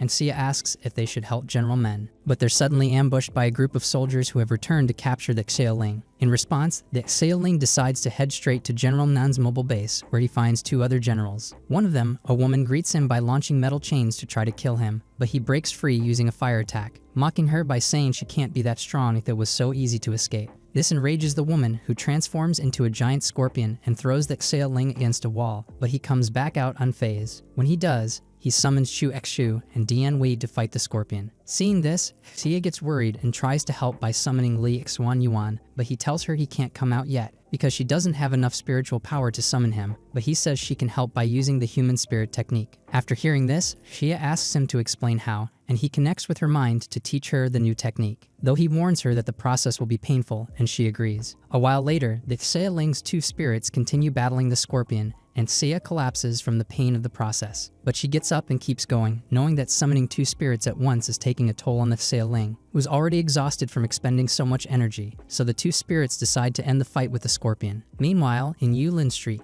General Men continues fighting the soldiers with his bare hands, so Xia Lingming asks him to let go of the brotherly feelings he still holds for the soldiers and allow him to help. At the same time, the Xia Ling says that when the world is filled with evil, kindness becomes a weakness for survival. A little later, General Men continues advancing and asks Xia Lingming to buy him more time to keep fighting. At the same time, another group of soldiers tells General Nan that they'd investigated everyone close to General Men. One of them is a soldier they have tied up for refusing to fight against his comrade. Then General Men reaches the gates of General Nan's fortress and decides to break them down, but the doors open on their own. As he enters, he sees a line of soldiers standing in front of him, and all his soldier friends hanging in the courtyard. Immediately, one of the soldiers declares that, for being friends with his new enemy, those men had to be executed. And right then, all of them are pierced by a flurry of arrows, disappearing seconds later. Seeing this, General Men uses an earth attack to break through the soldiers, killing many of them. Meanwhile, the Xia Ling sees what's happening and thinks this is how it must be, asking his two spirits to clear the way so he can reach General Nan. Soon after, soldiers report the progress of both the Xia Ling and General Men, who marches forward in rage after witnessing the destruction of his home.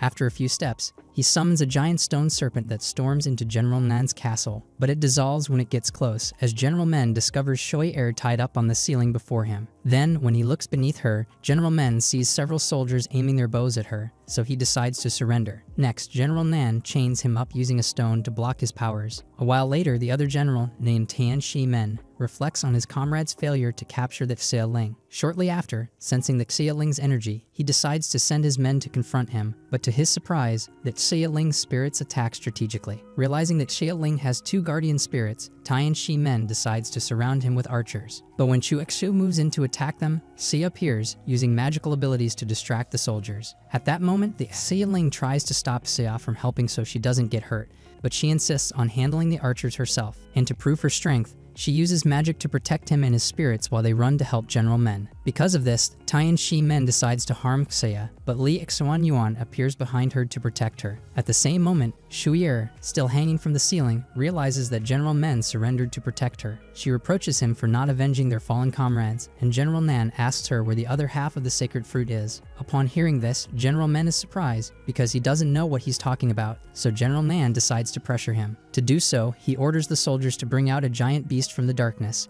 one that will devour Shui Er. Next, General Nan tells him he has until nightfall to save the girl, since that's when the beast will reach her. Immediately, General Men walks forward, still bound, to face the soldiers and try to save Shui Er. Nearby, Sita keeps fighting the soldiers while Lei Xuan Yuan confronts Tianxi Men. Soon after, Tianxi Men flies off to distance himself, and more soldiers appear to surround them, worrying Xia, because if they don't finish the battle before nightfall, the demonic side of her guardian spirit will emerge and she won't be able to control him. Back in General Nan's castle, Shui Er wonders why General Men keeps trying to protect her despite everything. Then she remembers having seen him before when she was a human child and realizes that General Men is her father. After that, General Men asks if she's okay, and when he sees she's attacking with swords, Shui Er tells him not to worry about her. Later, Xia and the Xia Ling continue fighting the soldiers, and they realize sunset is approaching. Seeing that time is running out, the Xia Ling decides to use fire flames to advance more quickly toward the castle. Just at sunset, the Xia Ling enters the castle. General Men moves in to save his daughter, and Tisha attacks Tianxi Men. But her attack is interrupted by Lei Xuan Yuan's transformation, giving Tianxi Men the chance to finish her off. Meanwhile, the Xia Ling faces a new general named Shan Kunlun, who commands multiple spirits. Back at the castle, General Nan tells Shui Er to remember how she died, just as her father cuts her loose from the rope. When she remembers everything, Shui Er tells her father that she no longer trusts him because he abandoned her in the past. So she decides not to listen to General Men, who begs her to run, and together they hear General Nan's final warning. Immediately afterward, the soldiers are ordered to fire thousands of arrows at them. In memory from the past, Soldier Men is on a military mission with his comrade Nan, and just when they think they're going to die, Soldier Men finds a little girl locked in a cage. Upon seeing her, Soldier Men decides to save her, fleeing the mission with Nan and the girl on his shoulders, but they are ambushed by another group of enemy soldiers, and Men loses sight of Nan. Though he searches for him, he is forced to escape alone with the girl. A few days later, Soldier Men visits Nan's grave with the girl, promising him that he will find those responsible for his death and avenge him. However, the enemy army didn't kill Soldier Nan. They are keeping him as a hostage for scientific experiments. Shortly after, another soldier asks Men to give the girl up so a family can adopt her, but he refuses, saying he'll take care of the girl himself because thanks to her, he was able to escape that place alive. From that moment on, Soldier Men becomes the girl's father, sharing happy moments and watching her grow up. After several years, Soldier Men has more responsibilities and is forced to leave his daughter alone more often because of work. Because of this, Shuyer, who just turned 14, begins having trouble at school, as some kids bully her. So on Christmas Day, Shuyer asks her father to come pick her up from school, and he agrees. But since she has doubts that Soldier Men will be able to make it, she asks him to promise, and he gives her his word. When class ends, she waits excitedly for him, but as her father heads out to get her, he receives a call from his captain, who tells him to come quickly to the office, because they found leads on the men who took Nan. Upon arriving, Soldier Men realizes it's a trap set by those men and engages them in combat to avenge Nan. During the fight, Soldier Men discovers that his enemies are after his daughter to kill her, so he jumps on his motorcycle to save her. As he races to find Shire, he calls her and tells her to hide from the enemies until he gets there. However, the enemies spotted the girl hiding through the security cameras and activated a time bomb. And although Soldier Men managed to reach the school in time to get to his daughter, he couldn't stop the bomb from exploding. Ultimately, Shuyer was killed that Christmas night. All of this leaves Soldier Men feeling utterly alone, and one night, overwhelmed by the memories, he decides to end his life. After observing the dramatic twist the story of Rakshasa Street took, the head of the production team calls an urgent meeting. In it, she requests an early draft of the new episodes, and seeing what's coming, orders some changes to save it. However, upon realizing that the creator of the story and director of the team is not at the meeting, she feels she must find him and fix things. After a while, the team leader finds the director in a bar, drinking alcohol. Seeing him, she asks for explanations about what is happening in the story and tells him to make the necessary changes to save it. But he seems unwilling to do so and responds that he already handed in his resignation letter, since that story is not his own work and he doesn't know how to continue. After hearing this, the leader asks where he heard the story, and he says it was in a letter from a relative. However, he only read it up to the point where that Seo Ling arrives at Bodhi Street, and although he tried to imagine what could happen, he only made things more complicated, so he decided to quit. At that moment, the leader tries to look at the letter while the director takes another drink, but he jokes saying it will be impossible, because she has no powers and that letter is written in spiritual language. Then the director says everyone should do what they do best, and that's why he preferred to resign. The leader refuses to insist and leaves him alone in the bar, thinking she saved herself the paperwork of firing him. Later that night, the story's director is vomiting in an alley and a stray dog passes nearby. Seeing it, the director tells it that since everyone must do what they are good at, he will investigate what happened with Seo Ling in his story.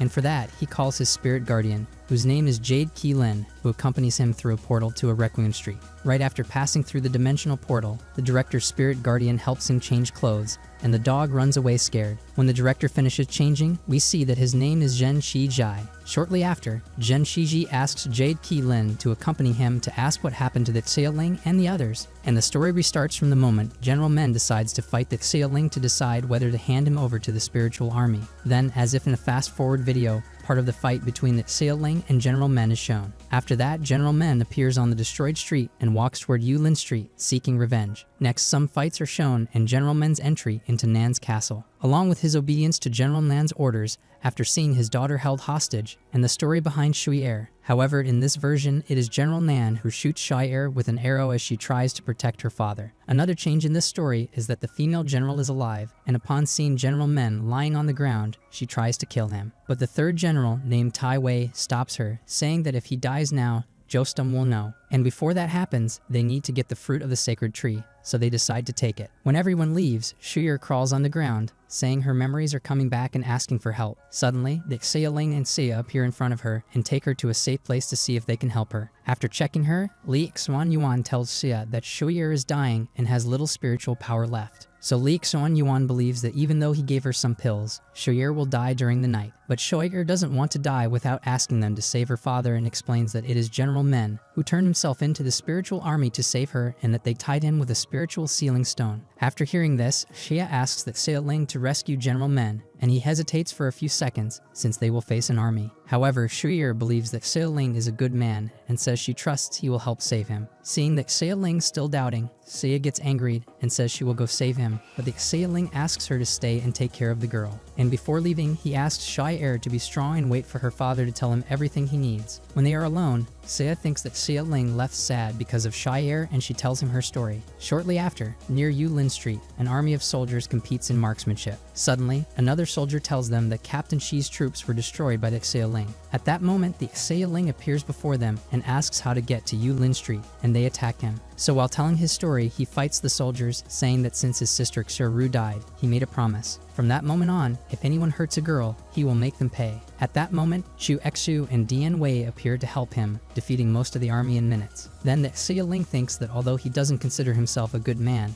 he doesn't think those soldiers are better than him. And he doesn't know what to do with them to clear his path, so his spirits ask him to give the order to finish them, to which the Xia Ling replies that as members of the Qi family, they should prepare to face the army together. While the Xia Ling is on his way to save him, General Men sleeps in a cell in the castle, and in his dreams, he sees Shui Er blaming him for lying and saying she hates him. All this causes him to wake up scared, and at that moment, he sees a man in front of his cell. The man tells him that even though he was betrayed by the person he trusted the most, he should not lose faith in friendship. After hearing this, General Men asks what he is doing there, and the man tells him that the Xia Ling is on his way to save him, so he must not give up or do anything that endangers his life before help arrives. After this, General Men thinks again about his daughter and wonders if by staying alive he can save her. The next day, the Xia Ling continues advancing on his way to rescue General Men, along with his guardian spirits, and the news of his progress reaches General Nan, who believes his goal is to save Men, but he will not allow it and asks Tai Wei to take away Men's Requiem General collar so he can kill him. Next, Tai Wei creates a magic bubble to carry out Nan's order, and a new memory from the past appears. In it, Soldier Men fights a group of criminals, and after finishing his work, decides to go home. When he returns, he looks for his daughter at school and tells her he asked for time off to be with her. Then he calls his wife and asks her to try to come home too. to spend time together, but she says she can't. Later, Soldier Men has dinner with Shire and reads her a bedtime story, so she tells him she has problems at school because some kids make fun of her, saying her parents abandoned her. For this reason, Soldier Men goes to the school the next day to talk to her classmates and stop them from bothering her. And upon leaving the school, Shire tells her father he will always be her hero, and he invites her to an amusement park the next day. However, during the night, his captain asks him to support them on a new mission. And not wanting to break his promise, Soldier Men asks the captain for half a day to be with Shire. After enjoying some rides at the amusement park, Soldier Men tells his daughter the bad news. Because of all this, Shire feels abandoned again and begs her father not to leave her alone, but he cannot stay. So he locks her in the closet so she doesn't do anything bad and calls the nanny to let her out. However, the nanny doesn't answer, and after reaching the captain, Soldier Men decides to go back with her, but gets hit from behind. Seeing this, Soldier Men realizes his captain betrayed him, handing him over to a terrorist group. They keep him locked up until their leader arrives to kill him. During his imprisonment, Soldier Men gets desperate, remembering he left his daughter alone at home and asks to be let out. And at home, Shire screams, asking to be taken out of the closet because she's afraid of the dark. After several days, Soldier Men gets tired of asking to be let out and only asks that his daughter not die because he locked her up. Soon after, the men guarding him comment he must be dead already, and their leader appears. So after opening the door for the boss to kill him,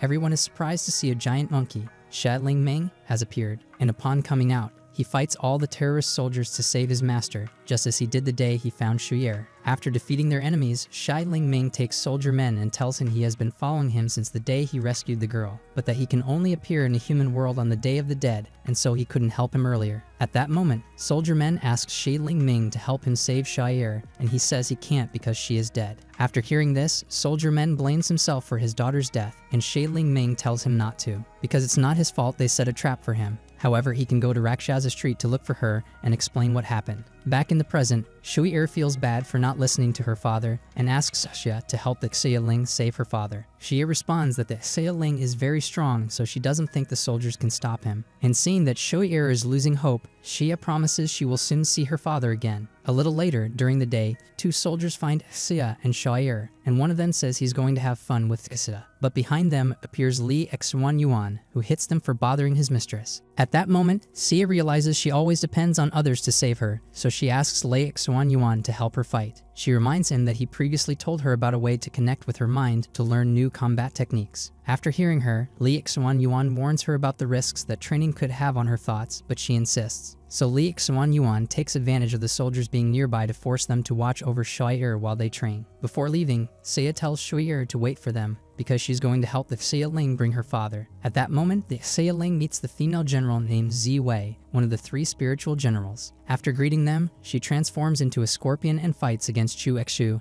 and Dian Wei. After a few minutes of fighting, the two spirits defeat Zi Wei, attacking her simultaneously. Meanwhile, Xia walks alongside Li Xuan Yuan to catch up with the Xialing and encounters dead soldiers on the way. After killing the scorpion, the Xialing's guardian spirits wonder if she is really dead. Suddenly, they see a small winged spider trying to escape and decide to kill it. Because when she was a spiritual general, Zi Wei killed innocent spirits just for fun, and the Xialing believes justice must be served. After finishing her off, another spiritual general named Tian Shi Men realizes Zi Wei is dead. He sends an elite group of soldiers to confront the Xialing, and upon approaching him, they fight against Dian Wei. A few minutes later, Tian Shi Men appears with another group of soldiers armed with bows and arrows. After introducing himself, Tian Shi Men tells the Xialing that, although he may be good, he won't be able to fight him and his archers. In response, the Xialing orders his spirits to pass through the archers at maximum speed, but Xia interrupts them. Seeing her, the Xialing scolds her for not staying with Shire, and she tells him the girl is well taken care of, and he better run to save General Men. After hearing this, the Xialing notices something different about her, but has no time to ask and leaves. At that moment, Tian Shi Men orders his archers to attack him, but Xia protects him using a spiritual seal, allowing them to pass through Tian Shi Men's barrier. Next, Tian Shi Men decides to attack Xia directly, saying he will tear her arms off for helping the Xialing. As he approaches her, Li Xuan Yuan appears to protect his mistress, throwing Tian Shi Men against a wall and challenging him to a fight. Nearby on the castle balcony, General Nan watches the Xialing's progress and orders Tai Wei to deal with him. At that moment, Tai Wei is about to take General Men's Requiem collar and decides to finish it before that happens. Back with Xia, Li Xuan Yuan asks Tian Shi Men to return to his spiritual form to fight him. Transforming, Tian Shi Men uses his wings to fly and throws Li Xuan Yuan to the ground, receiving another blow from his rival. This makes Tian Shi Men angry, and he launches an energy attack, which Li Xuan Yuan absorbs and returns with greater force. While Tian Shimen dodges the new attack, Li Xuan Yuan hits him multiple times, making him fall to the ground. A little further ahead, the Xia Ling faces another group of elite soldiers and tells them they messed with the wrong man. At the same time, Li Xuan Yuan continues beating Tian Shimen and reprimands him for all the innocents who died because of him. When finishing him off, Li Xuan Yuan asks Sta to follow him to continue the fight. A few seconds later, the Xia Ling arrives at the castle and faces another group of soldiers. So he asks his guardian spirits to accompany him inside to rescue General Men. During her agony, Shui-Er remembers the moment after appearing on Rakshasa Street. She was out of control because of how she died, and her father, after becoming a Requiem general, went to look for her. Seeing him, Shui-Er doesn't recognize him and runs to attack, but General Men hugs and consoles her, managing to calm her down. Shortly after, Shui-Er arrives at Bodhi Street with him, and the village spirits welcome them. Later, her friend Nan asks him why he quit his job to be the guardian of that street. He replies that he wasn't a good father before and wants to see her happy, so he will stay on Bodhi Street. He tells General Nan that now Nan is in charge of protecting Yulin Street, because he is tired of fighting. After hearing this, General Nan doubts it, because General Men is very good at his job. General Men responds that he wants a peaceful life, away from wars and those who betrayed him. Back in the present, Tai Wei finishes taking General Men's collar, while Men prays to the heavens to see his daughter. Suddenly, everyone hears a voice nearby, and just after, they see someone fall from the roof. It's the Xia Ling and his two guardian spirits, arriving just in time to save General Men's life. After arriving, the Xia Ling sees General Nan's throne and decides to sit there. At the same time, he threatens the soldiers not to approach General Men. At that moment, General Nan reprimands the Xia Ling for sitting on his throne, and the Xia Ling replies that from now on, that throne will be his. Seeing the Xia Ling, General Men wonders, "What is that boy doing here? I told him to leave before." Then the Xia Ling tells Men he doesn't understand why an honorable man like him is tortured by such weak people. But it's General Nan who responds, saying he shouldn't help him because Men himself asked to be there. He explains that Men locked Shire in her room, so she died. To erase his sins, Nan took her to Bodhi Street. However, Nan believes sins don't disappear, so he decided to punish Men. After hearing this, the Xia Ling says he doesn't care about Men's past and that Nan doesn't act out of justice, but jealousy and selfishness. Because during his visit to Bodhi Street, Nan didn't think about the spirit's well-being and caused many deaths. Then the Xia Ling reproaches General Men for choosing bad friends and letting them use him for their benefit. He tells Men he must stay alive to see Shui-Er, who is fighting for her life to see him before she dies. Upon hearing his daughter is still alive, General Men asks the Xia Ling to free him to defeat everyone and rush to Shui-Er. So that Xia Ling destroys the throne and fights the soldiers alongside Chu Exu and Dian Wei. Shortly after, the soldiers surrounding the castle hear the fight and decide to flee. At that moment, a new rival appears and tells the soldiers that desertion is a crime. Therefore, he will face the Xia Ling, and if they want to leave, they can, as long as they don't disturb him. Back inside the castle, the Xia Ling's spirits fight the soldiers, while he approaches Men. He asks about the key to Men's chains, but Men doesn't know where they are. Tai Wei responds that he has them. So if Men wants the keys, he must fight Tai Wei and his Ming technique, a larva that devours human souls. After hearing Tai Wei summon his technique, General Men warns the Xia Ling to watch out for the tentacles. That's why the Xia Ling uses his golden staff to create a fire shield and face the tentacles and other soldiers. Back at the castle entrance, the new warrior slowly climbs the stairs toward the door. The soldiers warn him about the Xia Ling, and he responds that having a warrior's body isn't everything, because even if the Xia Ling has a warrior's spirit, he also needs a lot of skill to succeed in the spiritual world. Suddenly, the warrior strikes the ground with his trident, and new spiritual soldiers emerge, along with 4 new giant warriors named Long Ju, Jibu, Zhang Li Mo,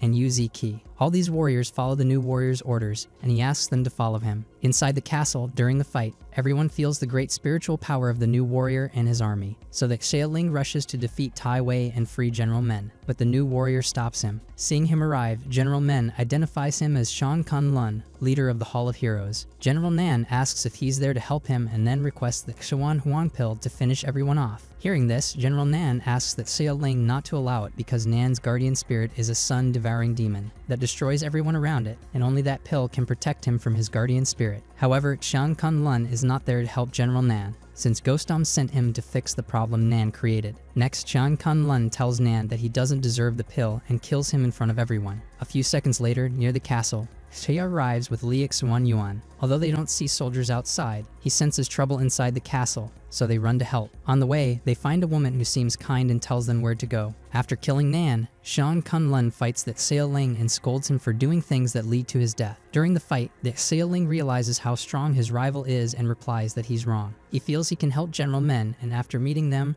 refuses to serve Ghostum. Hearing this, Shan Kunlun asks him to change his mind and join him in the Hall of Heroes, or he'll be forced to kill him. However, the Xia Ling refuses again, saying he can't join them because that would be a wolf among sheep. Responding, Shan Kunlun says that Xia Ling has the potential to be a king. But since there can't be two kings in the spiritual world, Shan Kunlun pierces the Xia Ling with his trident. After that, Shan Kunlun orders the remaining soldiers to help his warriors fight Chu Exu and Dian Wei. He tells them he'll explain to Jostum why he killed General Nan. Before leaving, he asks Tai Wei to clean up the mess he made with the Xia Ling, and Tai Wei agrees. Leaving, Shan Kunlun talks to soldiers who wanted to flee, saying that Xia Ling wasn't as dangerous as they thought. A little later inside the castle, General Men asks the Xia Ling to be strong. The Xia Ling complains about the pain. Meanwhile, Chu Exu and Dian Wei agree to face the giant warriors and protect the Xia Ling. Seconds later, the Xia Ling faints and appears in his guardian spirit's world. There, a skeletal knight awaits him, and before crossing a door to another place, the Xia Ling hands his staff to the knight. Immediately, a great door opens, leading him to a world with a river of fire. It seems to be the origin of the power of the 10 flaming hells,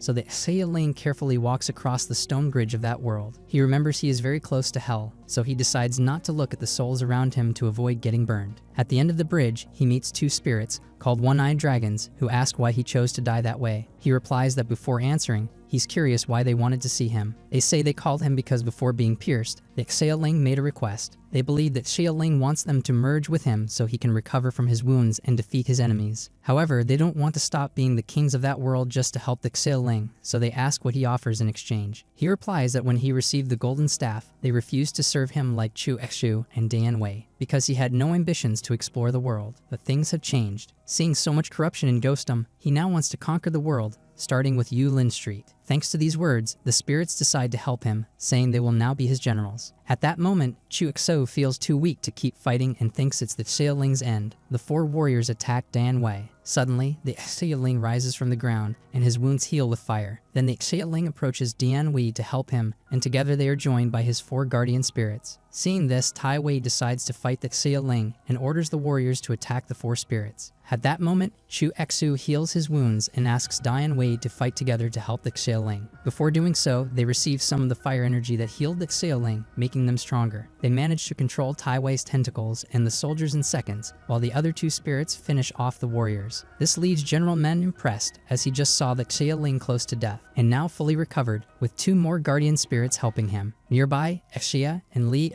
Yuan see a great white light in the castle and decide to help the Xia Ling. That same light is seen by Shan Kunlun on his way back to the Hall of Heroes. When Shan Kunlun sees it, he faces the woman Xia found earlier, named Lu Shangong. She is a Matrix General of the Hall of Heroes, and realizing what's happening, believes Shan Kunlun underestimated his enemy. At that moment, Chu Exu and Dian Wei approach Tian Wei to ask for the key to General Men's chains, but he refuses to give them and uses magic to fight the 2 guardian spirits. Nearby, Lu Shangong asks her leader what he thinks of the Xia Ling. He responds that before he couldn't believe that Xia Ling was dangerous, but now things have changed, because the Xia Ling should be dead, but the light in the castle seems very strong and carries the Xia Ling's energy. After hearing this, Lu Shangong tells her leader that means one thing, that Xia Ling reached the Grand Incinerator level of the Infernal World. She manages the data of Requiem Generals at the Incinerator level, so she needs Shan Kunlun's help to confirm that Xia Ling's Incinerator level to fulfill her mission. Later, Lu Shangong tells her leader that King Shang was assassinated on Xuan Long Street, while looking for warriors for his team, and his body was sent to the Hall of Heroes by someone unknown. After learning how King Shang died, Shan Kunlun thinks his killer might have been Sun Zhantian, another soldier King Shang had problems with before, and they always settled disputes by fighting. She thinks his death may be related to other strange events on the Requiem streets, including the destruction of the pagoda tree, its sudden sealing, and the deaths of several Requiem generals. She only remembers one man in Jostum capable of sealing such a tree, the spiritual host of the Divine Spirit, named Huang Fu Long Du. After hearing Lu Shangong, Shang Kunlun smiles,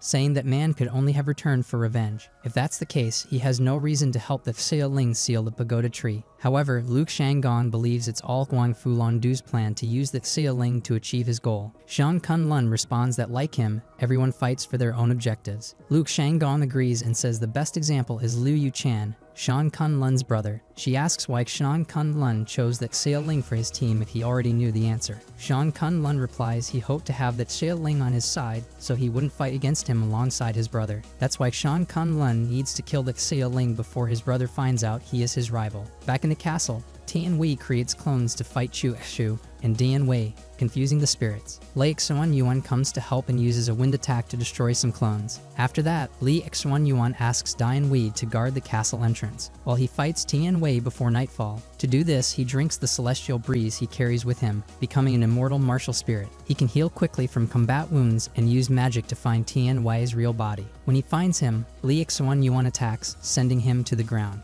At that moment, Chu Xu fights another warrior but can't finish him due to an injured arm. His rival tries to take advantage and asks him to surrender, but Chu Xu is helped by Shui Ling Ming, the giant monkey. Thanks to Li Xuan Yuan, his master General Men has been freed from chains and can fight. Then General Men uses a stone fist to hit another giant warrior, knocking him down. Seeing him there, the Xia Ling says he'll spare his life so he can tell his master the fight will continue another day. However, the warrior says not to think he's so strong and explains they were created with Ghostum's earth. The real warrior spirits didn't fight in that day because Shang Kunlun wouldn't use them. To fight their real bodies, the Xia Ling must go to the Giyuan Hall. Then the warrior tells the Xia Ling that Shang Kunlun's guardian spirit was their king when alive, named Heijun King of Western Chu, also called Xian Yu. He's never had worthy opponents, so he considers himself a legendary being. Because of this, he thinks the next time that Xia Ling fights Shang Kunlun, he will die. Seconds later, before dying, Tian Wei casts a spell to call his son Devourer and kill everyone. Shortly after, a giant octopus appears, its tentacles destroying everything nearby. Luke Shanggong and Shang Kunlun see the monster and can't believe it. The monster advances to reach the Xia Ling, Seja, and General Men. To stop it, General Men creates a stone barrier and Seja attacks it with her magic. However, the octopus breaks through the stone barrier and shoots lightning attacks, one of which knocks Seja down. Seeing this, the Xia Ling scolds her and runs to help, while General Men analyzes the octopus attacks. He realizes it's growing stronger and asks the Xia Ling to leave with Xia, but he refuses. This isn't the time to die as a hero because Shui Er is waiting to talk to him before she dies. But General Men feels the monster appeared because of him, and if he leaves now, he won't see his daughter's face again. He thanks them for all they've done and asks them again to leave and achieve great things. Instantly, he punches the ground, creating his rock dragon, which buries the octopus. After creating his stone dragon, General Men realizes he needs to make it bigger to bury the octopus. To achieve this, he asks his guardian spirit for help. But while doing so, he notices that Xia Ling is still there and wants to help. When he sees him approaching, General Men tries to stop him, but the Xia Ling says his daughter needs to see him. So if he goes back alone, the girl won't forgive him.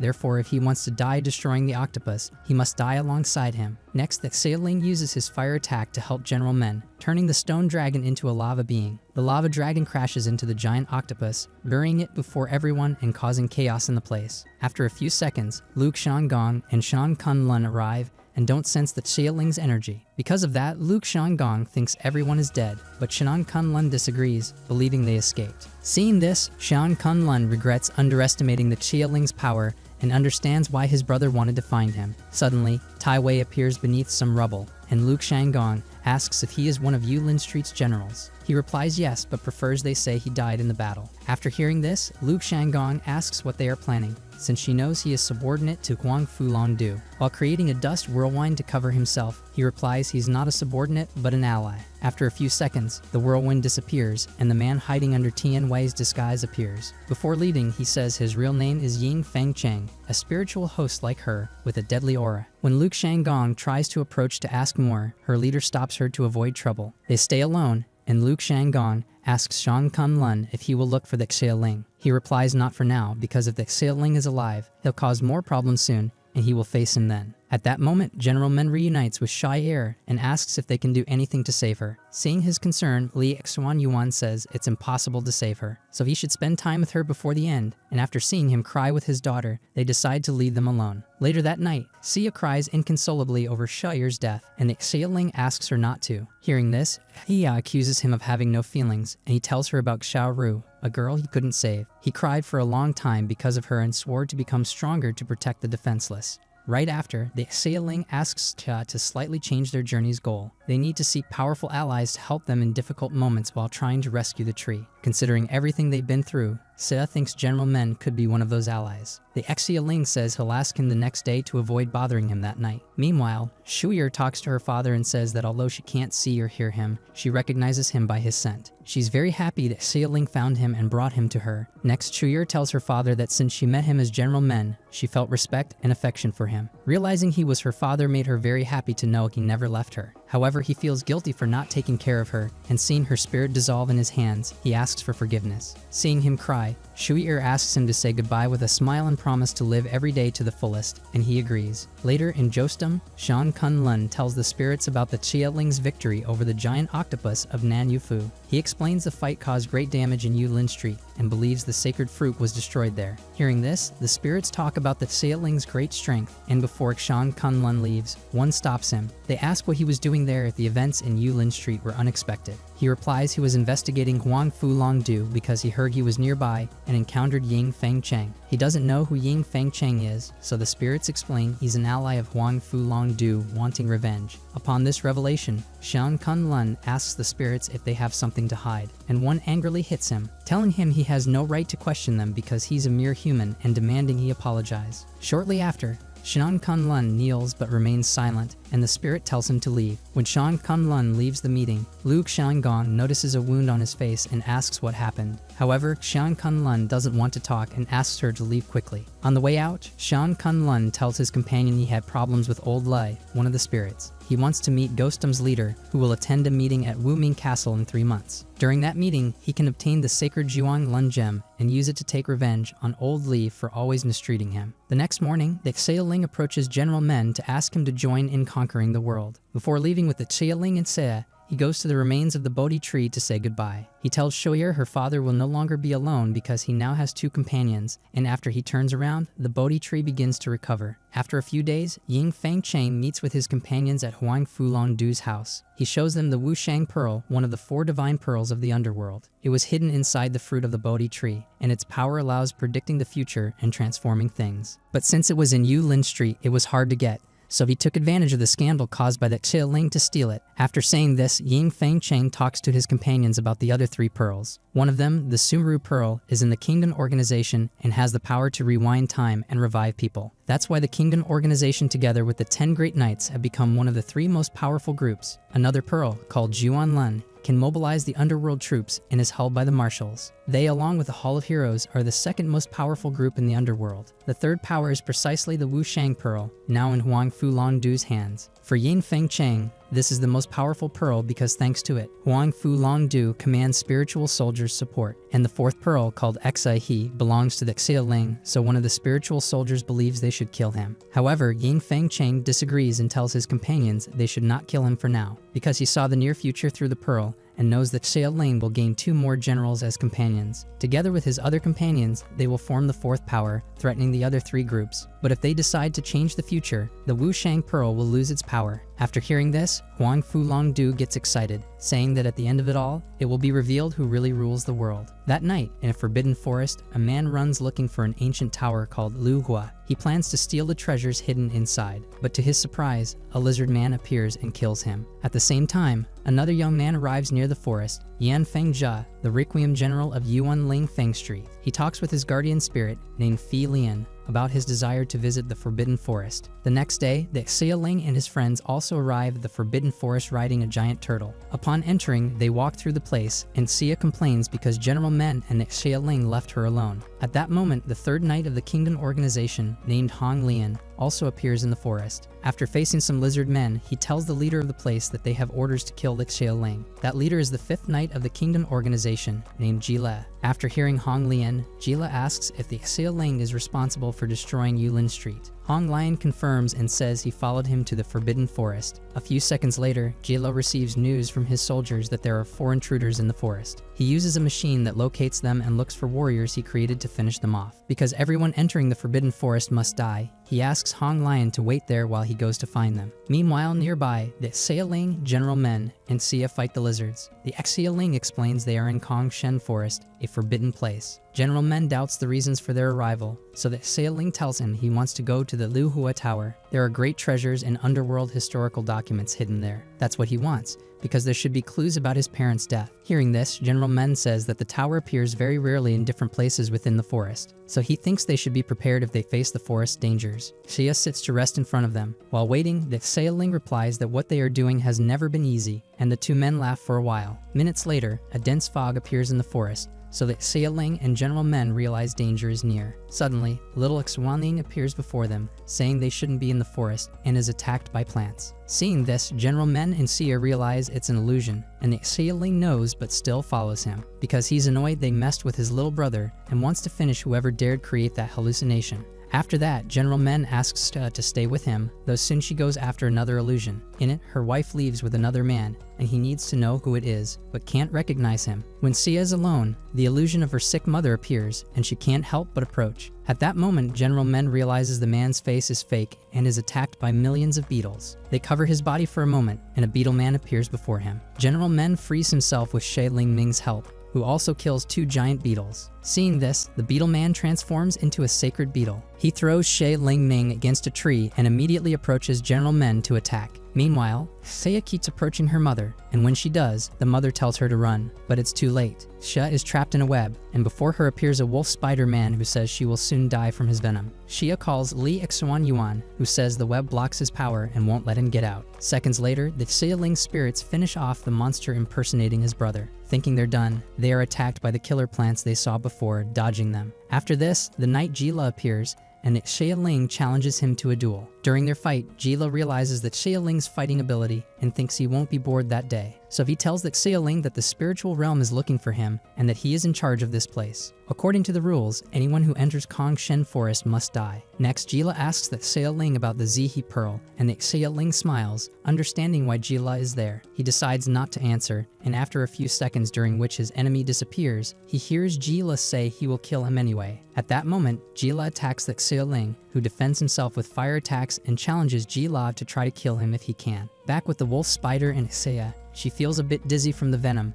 and the spider wonders aloud which part it will eat first. But behind her, it hears someone's voice telling it to let her go, and before it realizes, one of its legs is cut off. Seeing its missing leg, the spider shoots wildly, still not seeing the man who injured it. Suddenly, Yan Fengjia appears and stabs the spider in half, calling it a disgusting creature. After a few seconds, Xia thanks him for helping and asks him to please lower her from the web. Once on the ground, Xia feels dizzy, and Li Chuan Yuan says he will help her recover. Shortly after, Xia thanks Yan Fengjia again and asks him to take her to General Men since she can't walk. After hearing this, Yan Fengjia wonders if he should take her, and his guardian spirit notices his doubts. Meanwhile, in General Men's fight, he calls out worriedly to Xie Ling Ming and is attacked by the beetle. Xie Ling Ming appears and protects him from the new attack. Seeing his companion, General Men asks to fight together, but the monkey wants to finish the insect alone. Although the insect moves quickly and challenges him to a fight, Xie Ling Ming manages to hit it several times with trees and stones. However, the insect's armor is very tough, and it says its boss, Knight Jila, made it. During the fight, Xie Ling Ming realizes the beetle's weakness is its neck and hits it there, making it fall.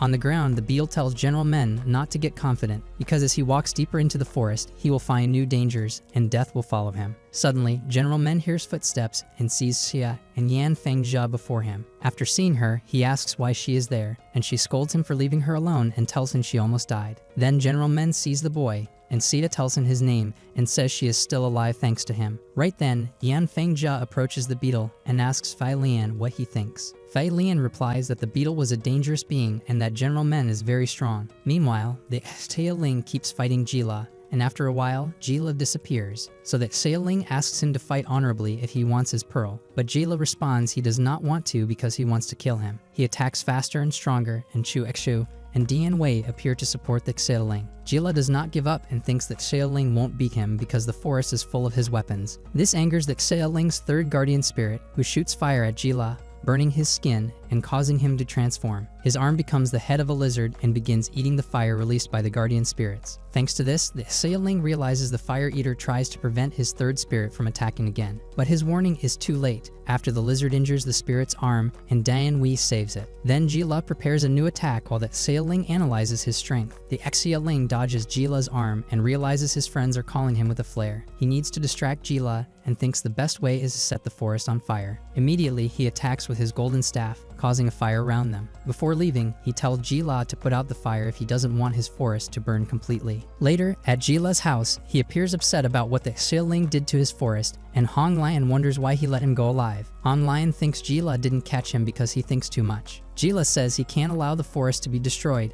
and not to worry about the Xia. When he has his corpse, he will call Hong Lion to hand it over so he can leave the forest. Afterward, Hong Lion hopes Jila keeps his promise, and if not, he will come for the Xia. Seeing him leave, one of Jila's soldiers asks to kill him for threatening them, but Jila tells him not to do anything, because the third knight's guardian spirit is a true demon, so attacking it would be unwise. A while later, Jila orders his soldiers to prepare tanks to attack the Xia, because the time for the tower's appearance is near, and before the Xia and friends can reach it, they will be killed. During a trip to the past, after Lei Xuanyuan destroys the pagoda tree, a group of soldiers see a great light from another street. Suddenly, one of them realizes Yan Fengjia has escaped, so they surround him. But he quickly escapes from the soldiers, saying he will come back later and settle scores with them. At that moment, two human warriors appear before him, trying to defeat him and imprison him again by order of his father. Since his guardian spirit is the wind demon beast, Fi Lian, when he appears, it launches a wind whirlwind to drive them away so Yan Fengjia can escape. Then Yan Fengjia sits down with Xia and his friends to tell them the rest of his story. He says he is the Requiem General of Ling Feng Street, where there are people of different races. However, most of them don't associate with others because they believe in the power of the gods. Besides that, many of them have protected Kongsheng Forest for generations, considering it a miracle of the spiritual realm. One day, Jila arrived at the forest, and the villagers welcomed him happily since his family was friends with some of them. However, since his arrival, many spirits disappeared, and sometimes very strange spirits appear that no one had seen before. Due to rumors blaming Jila for these situations, the villagers decided to expel him from the forest without harming him. Soon after, all the villagers disappeared at the same time, including Yan Fengjia's sister. To protect him, she locked him in their father's house until he finally managed to escape. After hearing this, they ask if he believes Jila is responsible for his sister's disappearance. He responds he is sure because Jila is crazy and obsessed with transforming spirits. Although after his sister disappeared, Jila took charge of protecting the forest. Therefore, Yan Fengjia believes what Jila protects is the secret of Lu Hua Tower. While they talk, Jila arrives with his soldiers at Lu Hua Tower, and when one of them gets too close, Jila kills him. Next, another soldier tells him everything is ready to protect the tower, and he smiles happily. Nearby, Yan Fengjia tells the group there are 4 gods protecting the towers, named Feng, Xue. According to some legends, they are gods with great abilities, although some say they are violent. So far, no one is known to have survived exiting the tower. Hearing this, the Xia asks if he wants to go to the tower, and Yan Fengjia says yes, because he knows his sister is alive. He has a pendant from his sister that indicates she is still alive. Then General Men asks Yan Fengjia if he knows where the tower is. He responds that if his sister is there, the pendant will lead him to her without problems. Hearing this, the Xia says they share the same goal, reaching the tower, but the boy wants to work alone. Before Yan Fengjia leaves, General Men stops him, saying he doesn't know the dangers of the tower and they can help him. Although that is true, the boy isn't convinced they can help, so he decides to test them, challenging them to a duel against Fei Lian. If they last more than 30 seconds fighting him, he will accompany them. After a few minutes, they all go toward the tower on Fei Lian, because the Xia won the challenge. Suddenly, they are ambushed by some lizards. The group analyzes the situation, realizing they don't have much time before the tower disappears. After considering their options, General Men decides to stay and fight the lizards so the others can advance. He asks them to send a signal when they reach the tower so he can meet them. The lizards chase the group, and General Men creates a stone barrier to stop them. On the way, Yan Fengjia worries about General Men, and Xia asks him to trust him. At that moment, Hong Lion comes out of Jila's tower, looking for the Xia and friends. He notices they are getting very close to Lu Hua Tower. However, the group encounters a new obstacle, a stone monster. Fei Lian's axe can't break it, so Chuxu takes care of it, allowing the group to continue. Suddenly, they see Lu Hua Tower ahead, surrounded by Jila with thousands of soldiers and stone monsters. Seeing this, the Xia asks his 4 guardian spirits to help face them, and Jila orders the battle to begin. When they fight Jila's soldiers, the 4 spirits use all their abilities, showing their strength and bravery. The group watches excitedly, but some soldiers approach to to attack them, and Xia Ling uses fire against them. Meanwhile, Xia and Li X1 Yuan fight another group of soldiers and lizards. There are so many that everyone feels tired. Seeing this, Jila believes he has won, but he doesn't count on General Men, who, from Jila's tower, launches a rocket at a stone monster, just in time to save the Xia Ling from a deadly attack, much to the group's joy. But it wasn't easy to get there since there were many lizards inside the forest. However, General Men came up with an idea, so he asked Shai Ling Ming to carry him out of the forest to get closer to the tower and reach flat ground. There he could use his stone powers and finally take out all the lizards. Besides that, he also had to face the soldiers in front of the tower using a rain of giant stones. When he finished,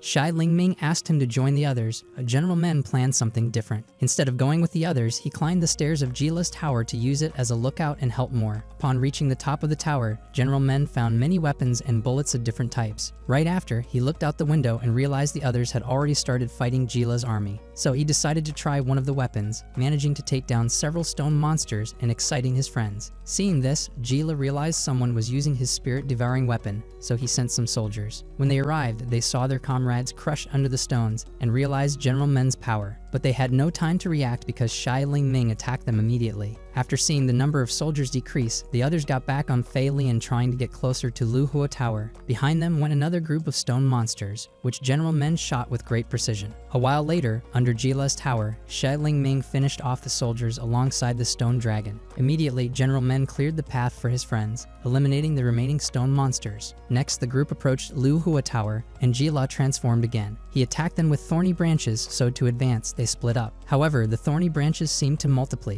and after a few minutes, the group was in trouble. In response, Yan Fengjia used a whirlwind and asked the Xia Ling to distract Jila. Meanwhile, he created a spell to destroy the energy source of the thorny plant, and they succeeded. Then the Xia Ling kept fighting Jila, while Yan Fengjia created a sort of magical constellation. With it, he attacked the thorny plant's matrix, but Jila noticed and headed straight to attack him, so Xia protected him. Because of this, Jila used his snake-like arm to attack her, and her guardian spirit protected her, facing Jila. Soon after, Jila thought he had defeated Li Xuan Yuan and that his snake arm would devour him. However, he couldn't because Fei Lian cut off the arm with his weapon. Besides that, Yan Fengjia had already destroyed the thorny plant's matrix, leaving Jila weaponless. All this impressed Jila, who ended up being attacked by the Xia Ling's 4 spirits. After defeating their enemy, the group decided to walk toward the tower, hoping General Men would catch up soon. When they reached the door, they realized Lu Hua Tower seemed like an optical illusion, as their hands could pass through it. Shortly after, Xia feels something strange near the tower, so she tells the others it seems like they crossed a spiritual barrier. Upon hearing this, the Xia Ling remembers that the Xia Pearl can separate spaces and thinks what Xia feels might be caused by it. At that moment, Yan Fengjia asks them to look at the sky, because earlier there were several stars aligned with the moon. However, as they approach Hulu Tower, the moon disappears from the sky,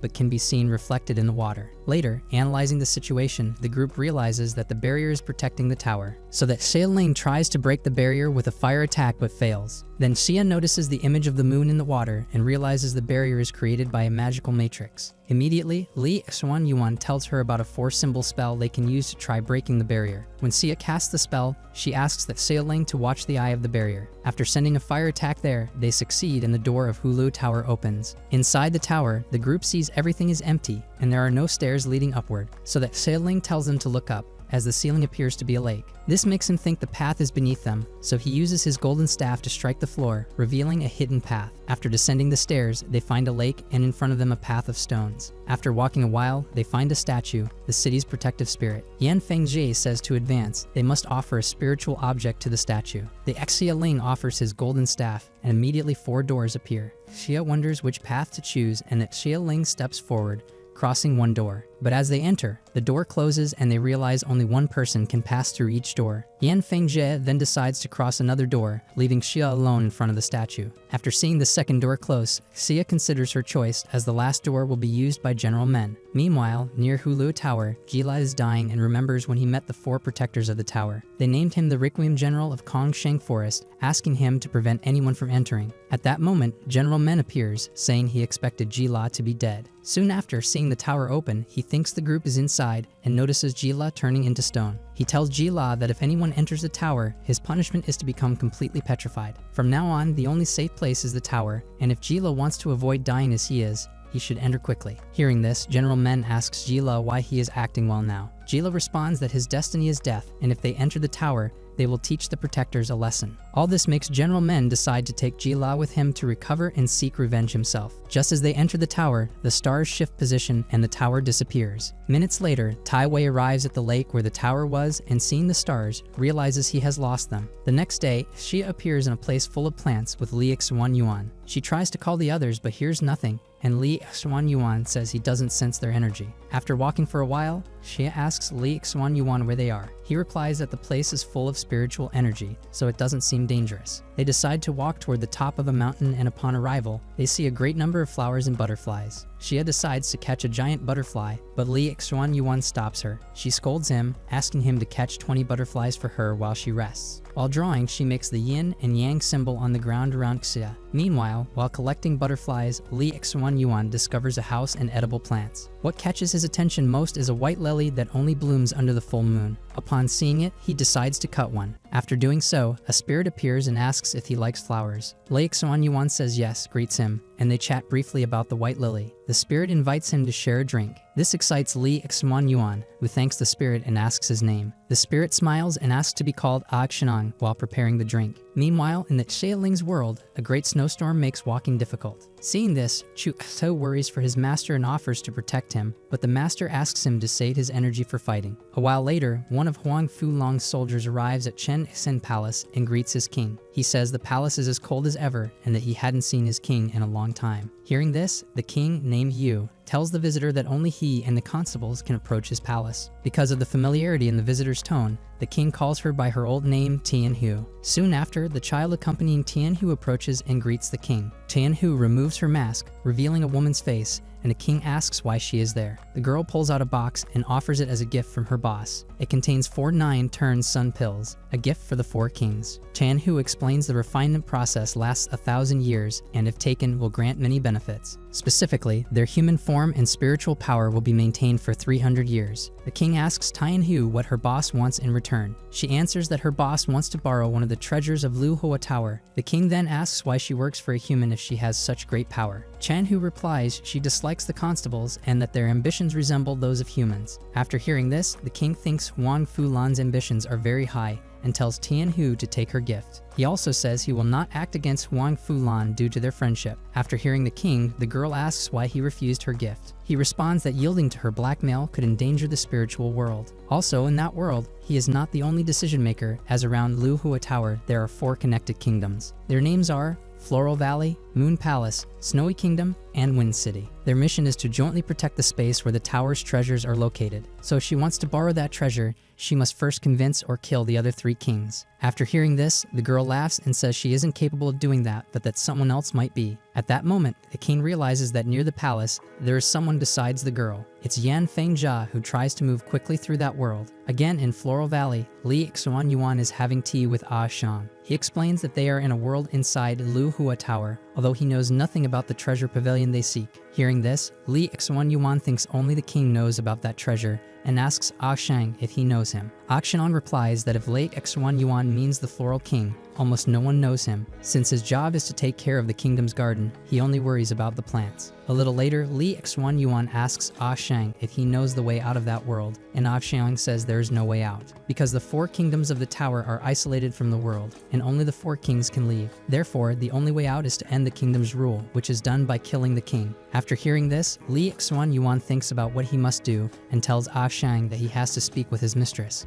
Shang then tells Li Xuan Yuan that humans cannot enter that world because they will face many dangers. Hearing this, Li Xuan Yuan gets scared and runs to find Xia, whom he finds unconscious. As Li Xuan Yuan tries to heal her, Shenong approaches and says she got sick from the empty flower, a plant planted by the Floral King, toxic to humans, and gradually turning them into zombies. He only cures the mist flower, which can only be found in a forbidden place called the Yan Lu Abyss. So Li Xuan Yuan takes Xia there, thinking about what Shang told him about the forbidden abyss. He believes that upon arriving, they will alert the king, so he will try to ask him how to leave. Later on the way, Shenong tells Li Xuan Yuan he does not know the king and recalls some rumors about him. According to those rumors, the Floral King disappeared some time ago after fighting with the other 3 kings. A while later, they arrive at 2 giant statues, and Shenong tells Li Xuan Yuan they have reached the abyss. After a few steps, they see a giant statue in the middle of a lake, and in the statue's hand is the mist flower. While Li Xuan Yuan calculates how to get the flower, Shenong warns him to avoid touching the water. Lai Xuan Yuan takes a running start to jump, and as he nearly falls before reaching the statue, he uses magic to elevate himself. When he arrives, Xiang tells him to be careful, and immediately the water turns to mist. At the statue's feet, Li Xuan Yuan feels it is taller than expected and jumps to reach the flower. After seeing it, he realizes there are 2 flowers, but when he touches them,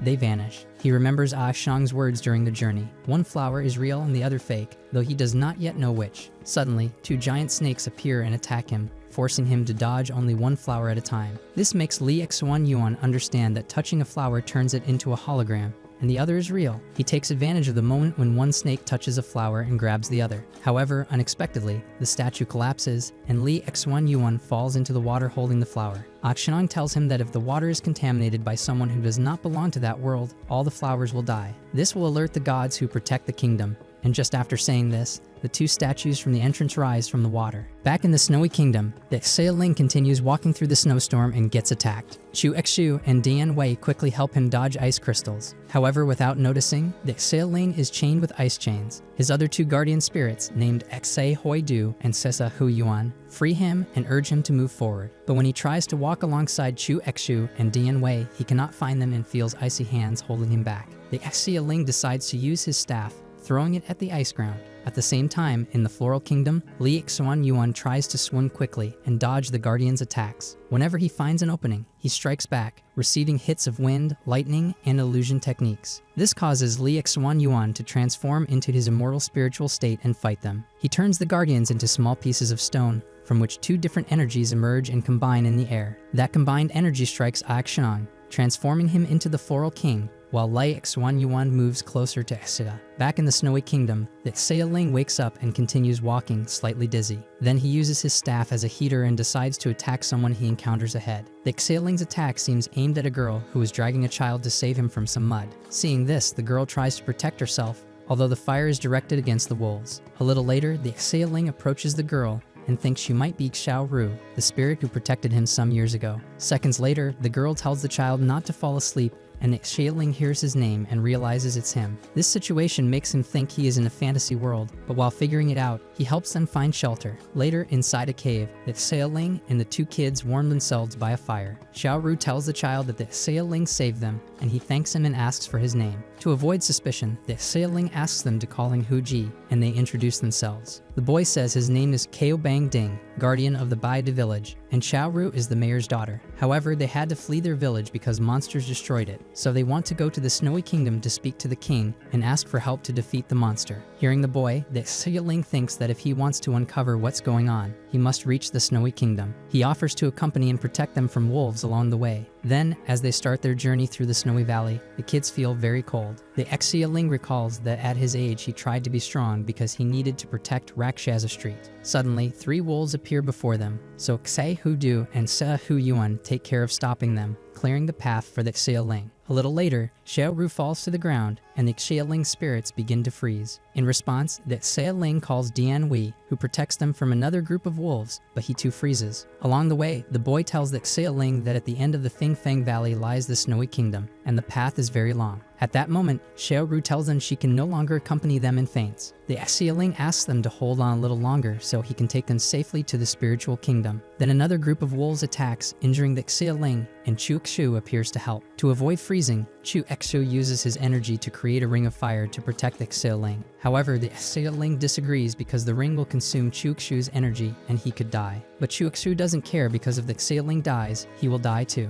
Thanks to this, the kids can keep going, and when the boy lags behind, the Xie offers him his hand to continue. During the rest of the journey, the Xie feels hatred for the snowstorm because of the cold and painful memories of his past. After a moment, the Xie is happy when he sees a light and believes they have arrived, but he still sees nothing and falls onto the snow. Xiao Ru gets off his back and walks a little, standing in front of the Xie. Seeing her, he asks if she is okay, and she tells him they have arrived at the Snowy Kingdom. She transforms into the Snowy Queen and tells the Xie it's a pity he had to sacrifice his 4 spirits. After introducing herself to the Xie, the Snowy Queen tells him she knew about Xiao Ru because she can read minds. Hearing this, the Xie asks if she now knows what kind of person he is, and the Queen says yes, and for that reason, he must die. He replies that she should kill him quickly, or else he will be the one to kill her, so she summons a snow dragon and attacks him. But the child, who is now an ice doll, protects the Xie, so he asks, "Who are you?" The ice layer crumbles, revealing a new guardian spirit named Xu Huang Gongming. He tells the Xia Ling that if he surrenders, Xu Huang won't be able to help him achieve his goal. In response, the Snowy Queen attacks Xu Huang, burying him beneath an ice lotus flower. But he emerges easily because his fire comes from the Pat Mahal, so a little ice does nothing to him. Hearing this annoys the queen, who summons more wolves to attack Xu Huang.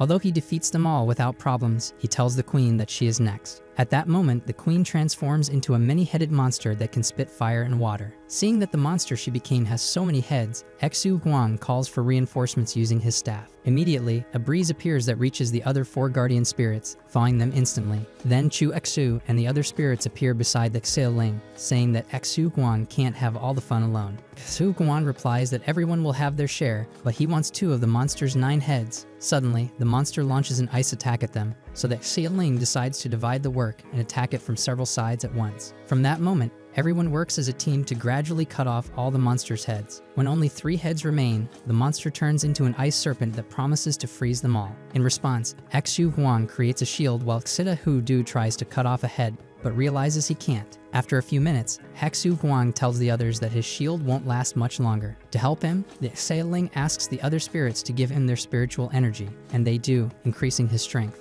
After that, Xu Huang manages to approach the giant serpent and strikes it with his axe, finishing it off. After defeating the serpent, Xiao Ru appears again and tells the Xia Ling that the Snowy Queen freed her. But he knows it's an illusion, so he thanks her for allowing him to spend more time with Xiao Ru and tells the queen that he will kill her. Hearing this, the Snowy Queen says that if he spares her life, she will take him to find the tower's treasure. However, the Xia Ling is angry that she tried to deceive him using his loved ones, so he uses his staff to kill her. Then the snowy world begins to collapse and stairs appear leading the Xia Ling to the exit. Meanwhile, in the world of the City of Wind, General Men waits for Jila to recover. When Jila wakes up, General Men asks who might be the owner of this place, which looks like a desert. Later, while walking through the desert, they agree not to hurt each other during their time there. At that moment, Jila tells General Men that they must be in the territory of the Wind King because a sandstorm appears in front of them. After analyzing this world, a strange being appears before them and blames Jila for unleashing the curse of the tower. Because of this, they are now being hunted, and behind him, other similar beings appear, trying to flee the storm. A few seconds later, 2 spirits who hunt these strange beings appear in front of them. Seeing the 2 strangers, the spirits say they are interrupting their activities. General Men apologizes but thinks it's unfair for them to attack those beings. Jila tells General Men that they are soldiers of the Wind King, and the girl tries to hurt General Men. However, Jila hits her to save him and says he wants to take care of those spirits. Next, Jila transforms again into a lizard, and the 2 spirits attack him while Shai Lingming protects his master. After watching them fight for a while, General Men realizes that the 2 spirits only use ranged attack techniques, so they decide to work as a team, managing to hit and trap the 2 spirits. At the same time, in the world of the Moon Palace, Yan Fengjia fights against some snakes. Trying to finish them quickly, he asks Fei Lian to lend him part of his power. When he does, he asks King Yu to come out so he can see his enemy, and the king is amazed by the boy's fighting style. Then Yan Fengjie challenges him, and King Yu surrounds him with an army of spirits. Back in the Floral Valley, Li Xuan Yuan realizes that Ah Shenang is actually the Floral King. After using the Mist Flower and saving Xia, she wanders the garden while they gather in the king's house. There, the Floral King explains to Li Xuan Yuan that the 4 kings are the guardians of the Lu Hua Tower. Hearing this, Li Xuan Yuan wonders why the Floral King was sealed, and he tells his story. He says they all have human appearances, but are spiritual beasts. Unlike the guardian spirits, they do not help humans, they control them. That's why the other kings need his ability to erase human memories, though he doesn't like to use it because he thinks it's the same as killing people. These words make Li Xuan Yuan wonder, if his power helps the other kings, why was he sealed? The Floral King tells him that some years ago, humans invaded the tower, and they killed them all except one. They asked him to erase her memory so the Wind King could keep her body. However, upon realizing she was a girl, he tried to preserve her spirit and the other kings found out. For this reason, the Floral King thinks they should leave quickly because it is a dangerous place, and he tells them he will open the door. They respond that before leaving, they want to know where their friends are. So the Floral King asks his butterflies to inform him if there are humans in the other worlds, and they say yes. Hearing this, Li Xuan Yuan asks the Floral King to take them to find their friends, but he hesitates a little. Then he asks if they think it's worth risking trying to find their friends, and they answer yes, because they have faced many dangers together to get there and want to lead together. The Floral King asks what they would do if one of their friends is on a bad path. Chia responds that they will face it together, which piques the Floral King's curiosity. At that moment, in the Moon Palace, Yan Fengjie fights King Yu's soldiers and asks him about his sister. Seeing his interest, King Yu challenges him to touch him in 3 moves as a condition to help find her. Back in the City of Wind, General Men and Ji-La have defeated the 2 spirits and have them tied up, but since one of them talks too much and threatens them, Ji-La thinks it's best to burn them and tries to do so. General Men stops him because before doing anything else, they need to ask them about the Wind King. They ask, and when they don't get an answer, the beings the spirits hunted say they will speak. At that moment, in the Moon Palace, Yan Fengjia attacks the king while analyzing his technique.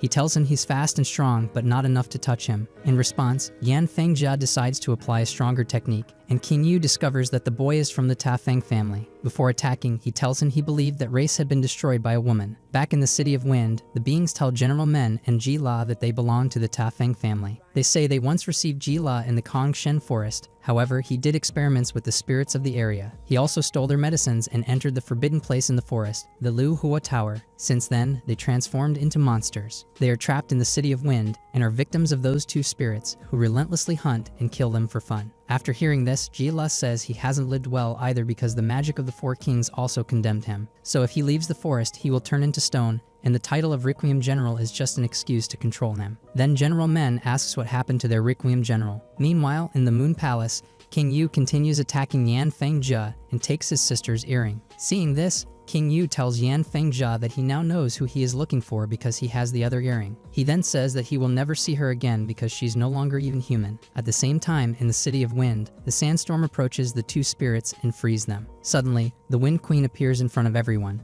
angering the Ta Feng family beings. When Ji-La sees the Wind Queen, he recognizes her body as that of the Requiem General from the Forbidden Forest, Yan Feng's sister. She disappeared the moment he entered the Lu Hua Tower, which is why the kings named him Requiem General. Suddenly, the Wind Queen uses a bomb that injures the Ta Feng beings, and they explain that she uses the wind as her energy source. Then she finishes them off for allying with foreigners, and Ji-La recognizes the Wind King inside the girl's body. At that, the Wind Queen threatens him, and Ji-La runs to take revenge on her for condemning him to live in the Forbidden Forest. However, any attempt to get close is in vain because the Wind Queen dodges quickly and attacks him. Seeing this, General Men offers Ji-La his help, but he refuses and transforms. Meanwhile, the other 2 spirits face General Men, saying they are his rivals. Again, in the Moon Palace, the king manages to turn Yan Fengjia into stone and shows Tian Hu the 2 earrings. Shortly after, they comment that the 2 earrings attract each other and they hadn't thought the girl had a brother. Despite this, it is impossible to return the girl's body to Yan Fengjia because the Wind King uses it. Also, Yan Fengjia has already turned to stone, so he can see and hear everything but cannot move. When Tian Hu sees Yan Fengjia, he asks King Yu why he is so cruel to him if he is just a child. The answer is that it is his punishment for approaching the palace. Then King Yu approaches Yan Fengjia, mocks him for not being able to rescue his sister, and says he will never see her again. At the same time, in the City of Wind, General Men continues fighting the 2 spirits and realizes Ji-La is in trouble. Since the Wind Queen has him in her hands and is about to kill him, General Men decides to run to help. Although he doesn't reach him because his 2 rivals attack him and say Ji-La has been paralyzed by fear. At that moment, inside Ji-La, there is a child who is escaping a fierce monster and unknowingly falls into the water. There, a hand grabs his leg while the Wind Queen's voice tells him that the greatest fear of a human lies in his heart. Therefore, his own fears will kill him, and she leaves, not before sending an explosion. When General Men feels the explosion, he sees Ji-La lying on the ground and asks if he is still alive, and Ji-La complains. Next, the Wind Queen leaves, thinking Ji-La is dying, but she is stopped by one of Ji-La's vines. Realizing Ji-La still wants to fight, the Wind Queen uses a red chain on his neck. All this angers General Men, who stops his rivals with stone barriers and calls Shi Lingming. Then he uses his earth powers to create a rain of stones and attacks them, knocking one down. Right then, Shi Lingming confronts the Wind Queen but struggles and falls onto some stones. Seeing this, General Men approaches the Wind Queen and she tells him it is his turn to die from his fears. Just as she is about to paralyze him, Li Yuan appears in the sky with Xia and traps the queen inside a plant capsule. After greeting each other, General Men asks Xia how they got there, and she says it is a long story. Then Xia recalls that before leaving the Floral Kingdom, the king gave them a flower from his garden. They can use it as a key to help them enter other worlds. The Floral King also told them about the powers of the 4 kings in case they had to face them. First, there is the Snow King, who reads minds and uses his praise memories to lure them into a deadly trap. Next is the Wind King, whose ability is to detect fears and amplify them. Then there is him, with his ability to erase humans' memories and seal their spirits, turning them into puppets. Finally, there is King Yu, who can turn all beings to stone. After explaining their abilities, the Floral King asks Xia and Li Yuan to help him. He needs them to take the Wind King to the Moon Palace, also giving them a plant capsule to trap him. At that moment, Li Yuan appears with Xia and General Men, and says the capsule worked. Although Xia doesn't know how long its effect will last, so they must leave quickly. Hearing this, General Men decides to take Jila with them, and seeing him, Xia is startled, but General Men explains that Jila is on their side. A few minutes later, one of the two helper spirits of the Wind King rises from the ground and sees a large fire in his city. Before dying burned, he realizes that the real body of the Wind King has appeared. It is a giant red bird named Bai Fan, and appearing amid the fire, he complains that the Floral King has returned. Meanwhile, the Floral King visits a cave guarded by a giant three-eyed bull called Tu Bo to look for something important. When the bull confronts him, he apologizes for waking him and says he has no time to fight. After moving away from the cave and trapping it, the Floral King thinks the other kings do not know he hid his soul there. But behind him, King Yu appears, telling him he never imagined the Floral King would follow him the whole way there. A while after escaping the City of Wind, the group arrives at the city of the Lua Palace. Although everything looks dark and deserted, the flower given to them by the Floral King guides them toward the palace. Then, Xia realizes that a battle happened there before they arrived, and General Men believes Yan Fengjia is there. On their way to the palace, General Men asks Jila how he feels, and Jila complains about being taken along. He thinks he will die soon and will only be a burden to everyone, but Xia tells him that Lei Ixuan Yuan can heal him. Later, they talk about the Wind King and think that the only one capable of defeating him is the Xie Ling. At the same time, King Yu approaches the Floral King, telling him he should have destroyed the soul he was hiding. The Floral King tightly grips the vial containing the girl's soul, and then confronts King Yu to keep it. While they fight, King Yu calls the Floral King a traitor for keeping the soul and sending the kids to find the Wind King. Because King Yu believes the Floral King's plan is to destroy him using the Wind King's power, and he's not wrong. That's because the Floral King disagrees with all the deaths caused, especially the deaths of the guardians of the Kongshin Forest and the Tower. Hearing this, King Yu feels that killing humans is no mistake since they only serve to prolong his life. He also thinks they brought their own death on themselves by approaching the Forbidden Forest. Next, King Yu demands the Floral King hand over the vial with the girl's soul. He refuses and immediately reveals his true form, a winged horse with a human head named Yin Zhao. Yin Zhao attacks King Yu many times, trying to prevent him from killing the Floral King and taking the vial. However, King Yu dodges his attacks and releases Tu Bo to fight Yin Zhao. Yin Zhao attacks quickly and flies, but King Yu traps him with spirit-consuming chains. After this, King Yu tells Yin Zhao that his mistake was tolerating him so long and orders Tu Bo to finish him off. Meanwhile, Xia and the others reach the Lunar Palace and find a stone statue. When Xia approaches, she thinks the statue looks like Yan Fengjia, and General Men agrees it must be him. Suddenly, Bi Fan appears to attack them,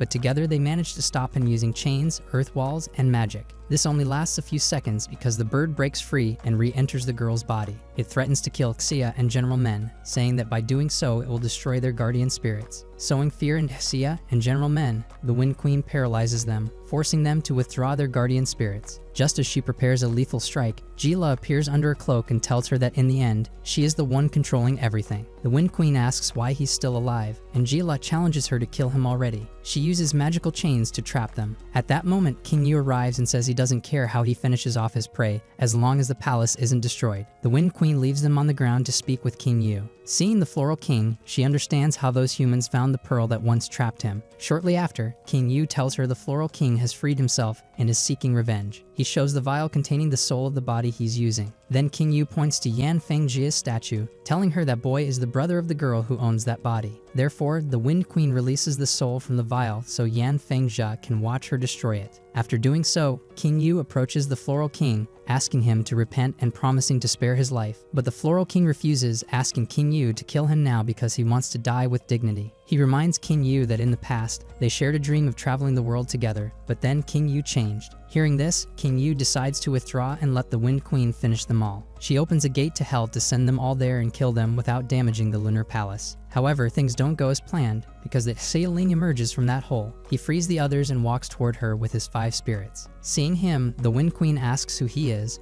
and he replies that he is the one who will take her to hell. A memory from the past shows Yan Fengjie crying under a tree, and his sister arrives to comfort him. Then the two run through some plants, promising to take care of each other when they grow up. Back in the present, the spirits of hell are escaping while the Xie Ling steps out to face the Wind Queen. After recovering from the Wind Queen's spell, Xia and General Men are glad to see the Xie Ling. At that moment, the Wind Queen sends her infinite fear spell to him, but he reflects it back, causing her to become paralyzed instead. Seeing this, the Floral King asks who this boy is, and Gila answers that he is a pyromaniac. When the Wind Queen recovers, she attacks him with explosions and whirlwinds but fails to hurt him. However, Xia and General Men warn the Xia Ling that the Wind Queen is very strong, so he must be careful. Gila complains that if he had his arm, he could swallow the fire and they would have a chance to defeat her. Meanwhile, in a tower of the Lua Palace, King Yu recalls the times he drank tea with the Floral King and his words. Seeing him thoughtful in front of his teacup, Chan Hu asks if he won't regret leaving the Floral King alone outside. He replies that no one should meddle in his affairs and that she better return to her boss so she doesn't keep him waiting. Before leaving, Tian Hu tells King Yu she respects him because they were friends in the past and that he shouldn't underestimate humans. At the same time, outside the Lunar Palace, everyone fights the Wind Queen and the Xia Ling approaches her, supporting Gila. When they get close, Gila's arm recovers and he swallows the Wind Queen's fire attack, leaving her amazed. Seeing this, she wonders when he recovered his arm, and Gila recalls that thanks to the Floral King, he was able to heal. Immediately, he returns her fire attack, which together with General Men's stones, traps the Queen in Xia's magic. Thanks to this, the team gains an advantage against the Queen, making her angry. So she decides to transform into Bifan and unleash a celestial fire attack. Because of this, Gila tells him to retreat, but the Xia Ling ignores him and keeps fighting alongside Xu Guan. Seeing this, Bifan attacks him, and all his guardian spirits appear to support him against the bird. They attack from different angles and cut off her fiery wings. Then the Xia Ling approaches her, continuing with the plan they agreed upon earlier with the Floral King. While they distracted the Wind Queen, the Floral King unlocked the true spirit of Yan Feng's sister. He gave it to the Xia Ling so that when he approached the Floral Queen and touched her, he would help the spirit return to her body. So after getting close, the Xia Ling touches the Wind Queen's forehead with his hand, achieving his goal. Right after doing this, the spirit of the Wind King left her and disappeared.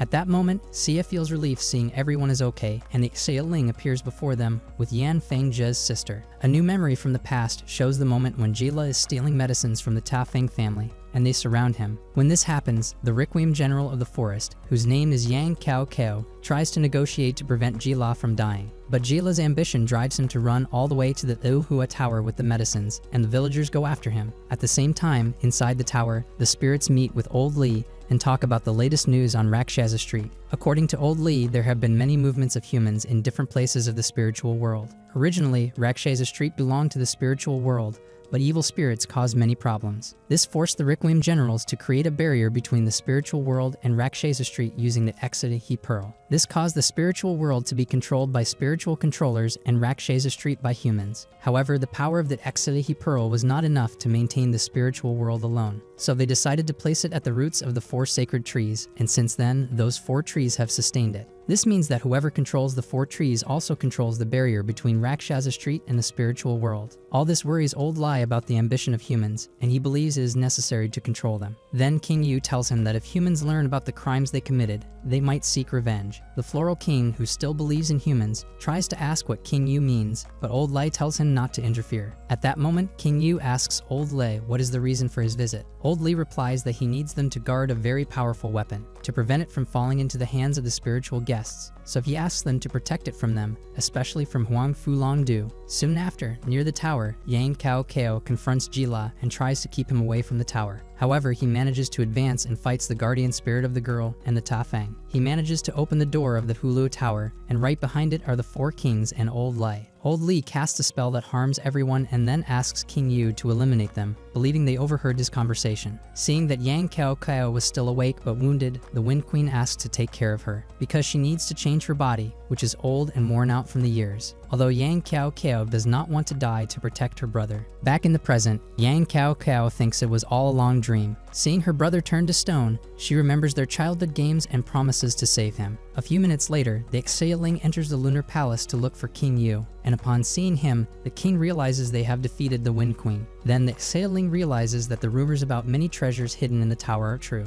King Yu tells him he will need life if he wants them and attacks him. At that moment, Yang Cao Cao appears and protects him, asking the king to release her brother. In response, he says he will only release him if she can defeat him, and she is willing to do so. A while later, the Xia Ling and Yang Cao Cao face King Yu together, who defends well against their attacks. Then, to finish them off, King Yu sends a sand attack, and Yang Cao Cao protects the Xia Ling. But the attack is so strong that the sand leaves the Lunar Palace and touches the others, turning their feet to stone. In this situation, Xia worries about the Xia Ling, but the Floral King asks them to be patient and wait, because even though King Yu will transform into his true form, he believes they will find a way to defeat him. After a few seconds, inside the Lunar Palace, everything is covered in sand except Yang Cao Cao and the Xia Ling. They are inside a fabric capsule created by Yang Cao Cao. Seeing himself trapped in the capsule, the Xia Ling asks what happened, and she explains the effect of the sand. Then she asks him not to look the monster in the eyes because he will turn to stone. That monster is called Shi Bai Shi, a god with a human face, dog ears, and a beast's body with 2 snakes on his ears. After transforming, Shi Bai Shi attacks them using magic to turn them to ashes and injures Yang Cao Cao's arm, slowly turning it into ashes, so she removes it to prevent the evil from spreading through her body. Seeing this attack, Xu Huang protects the Xia Ling, but his shield also breaks. Then Shi Bai Shi attacks Yang Cao Cao again, so that Xia Ling asks Chu Xu to protect her, and he does. In response, Shi Bai Shi hits the Xia Ling and throws him against a wall, so when he falls, the Xia Ling analyzes him and decides to fight. However, Shi Bai Shi only wants to fight the girl, so he calls Tu Bo to face the Xia Ling. He throws Yang Cao Cao out of the castle, falling near the statue of her brother. Approaching it, he threatens to finish her, but she protects him, and he hits her several times, telling her he wants to see how long she can resist before dying by his hands for protecting others. After hearing this, Yang Cao Cao tells him that he will never understand human relationships, and that her brother is the most important thing in her life, so she will protect him to the end. Then Shi Bai Shi prepares another sword attack, like the one he used before against Yan Fengjia, but she uses a wind shield and manages to protect him using almost all her strength. Seeing this, Shi Bai Shi gets angry and decides to attack Yang Cao Cao to finish her and her brother. After hitting Yang Cao Cao several times, Shi Bai Shi prepares his deadly strike. Before doing so, he notices the Xia Ling appearing behind him, carrying Tu Bo's corpse and accompanied by the 5 spirits. Before he can react, Xu Huang confronts him directly. Then the 5 spirits surround him, using a giant fire technique. All this is meant to give Yang Cao Cao time to use the power of the wind and defeat him. However, she doesn't have enough time to succeed before Shi Bai Shi recovers and sends a deadly attack their way. Suddenly, Xia's and General Men's guardian spirits appear, chaining Shi Bai Shi and protecting everyone, thanks to a healing power given by the Floral King to be used if necessary. While they fight Shi Bai Shi, Yang Cao Cao approaches to help. Together, they manage to hit him with giant fists of stone and fire. Shortly after, the Xia Ling spirits believe Shi Bai Shi has disappeared, but he rushes at them fast, pushing 2 of the spirits and attacking Yang Cao Cao from behind, pushing her back into the palace. When they are alone, Shi Bai Shi decides to finish her off once and for all, but is interrupted by Xu Guang. Xu Guang cuts off one of Shi Bai Shi's ears, giving Yang Cao Cao the chance to use the infinite fear technique against him. Next, Shi Bai Shi finds himself alone inside a red world, thinking he let his guard down. Suddenly, all the enemies he had killed before appear in front of him, and he fights them again. But there are so many that they don't let him move or attack,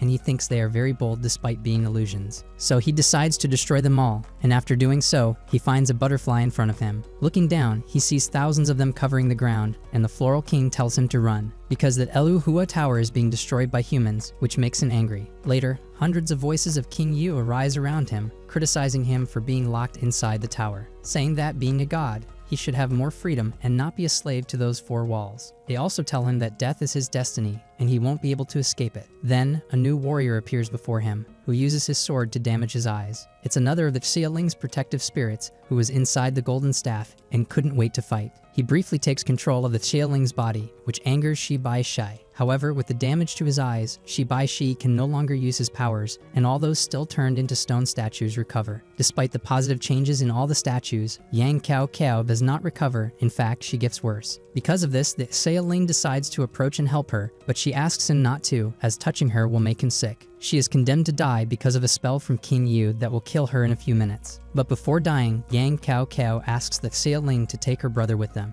Then Yang Cao Cao walks near her brother, still a statue, to say goodbye to him. On her way, she remembers when she first saw him as a newborn and became his older sister. She then recalls the day their mother died and their father blaming the boy for her death. Afterwards, she remembers the day she said goodbye to her brother before going to the Kongshen forest and promised they would see each other again. As she did that day, she places the earring back on him to protect him, and seeing he is recovering, she says goodbye. When Yan Fengjia finally can move, his sister fades away in front of him, dropping her earring. Shortly after, a yellow crystal appears before them, and the Floral King tells them it's the blocked soul of the Wind King, one of the 4 keys to discover the treasure room of the Lu Hua Tower. So if they want to go there, they must first kill him to obtain his crystal. After hearing this, the Xia Ling hints that he wants to get the crystal, but since he behaved well with his friends, he'll leave him alone. He only asks the Floral King to help them get out of there, as he does not want to return to hell. After hearing this, the Floral King thinks that Xia Ling will be a great leader and lets him go with his friends while he enters the Lunar Palace. However, the peace will not last long, since Tianhu is still inside the palace, and she does want to get the crystal for her boss. To do this, she will kill the Floral King using her suit to break space and connect that world with another, where Huang Fulong Du's troops wait to attack them all, and she tells them to call her Mystic Horse from now on. Seeing this, the others are surprised, and soon another soldier enters her space to tell them not to cause trouble, because although their boss considers that Xia Ling a good warrior, they don't fear him, and if he interferes with their plans, they will kill him. While the group meets the warrior called Mystic Horse and Huang Fulong Du's soldiers, a game of chess is underway between Huang Fulong Du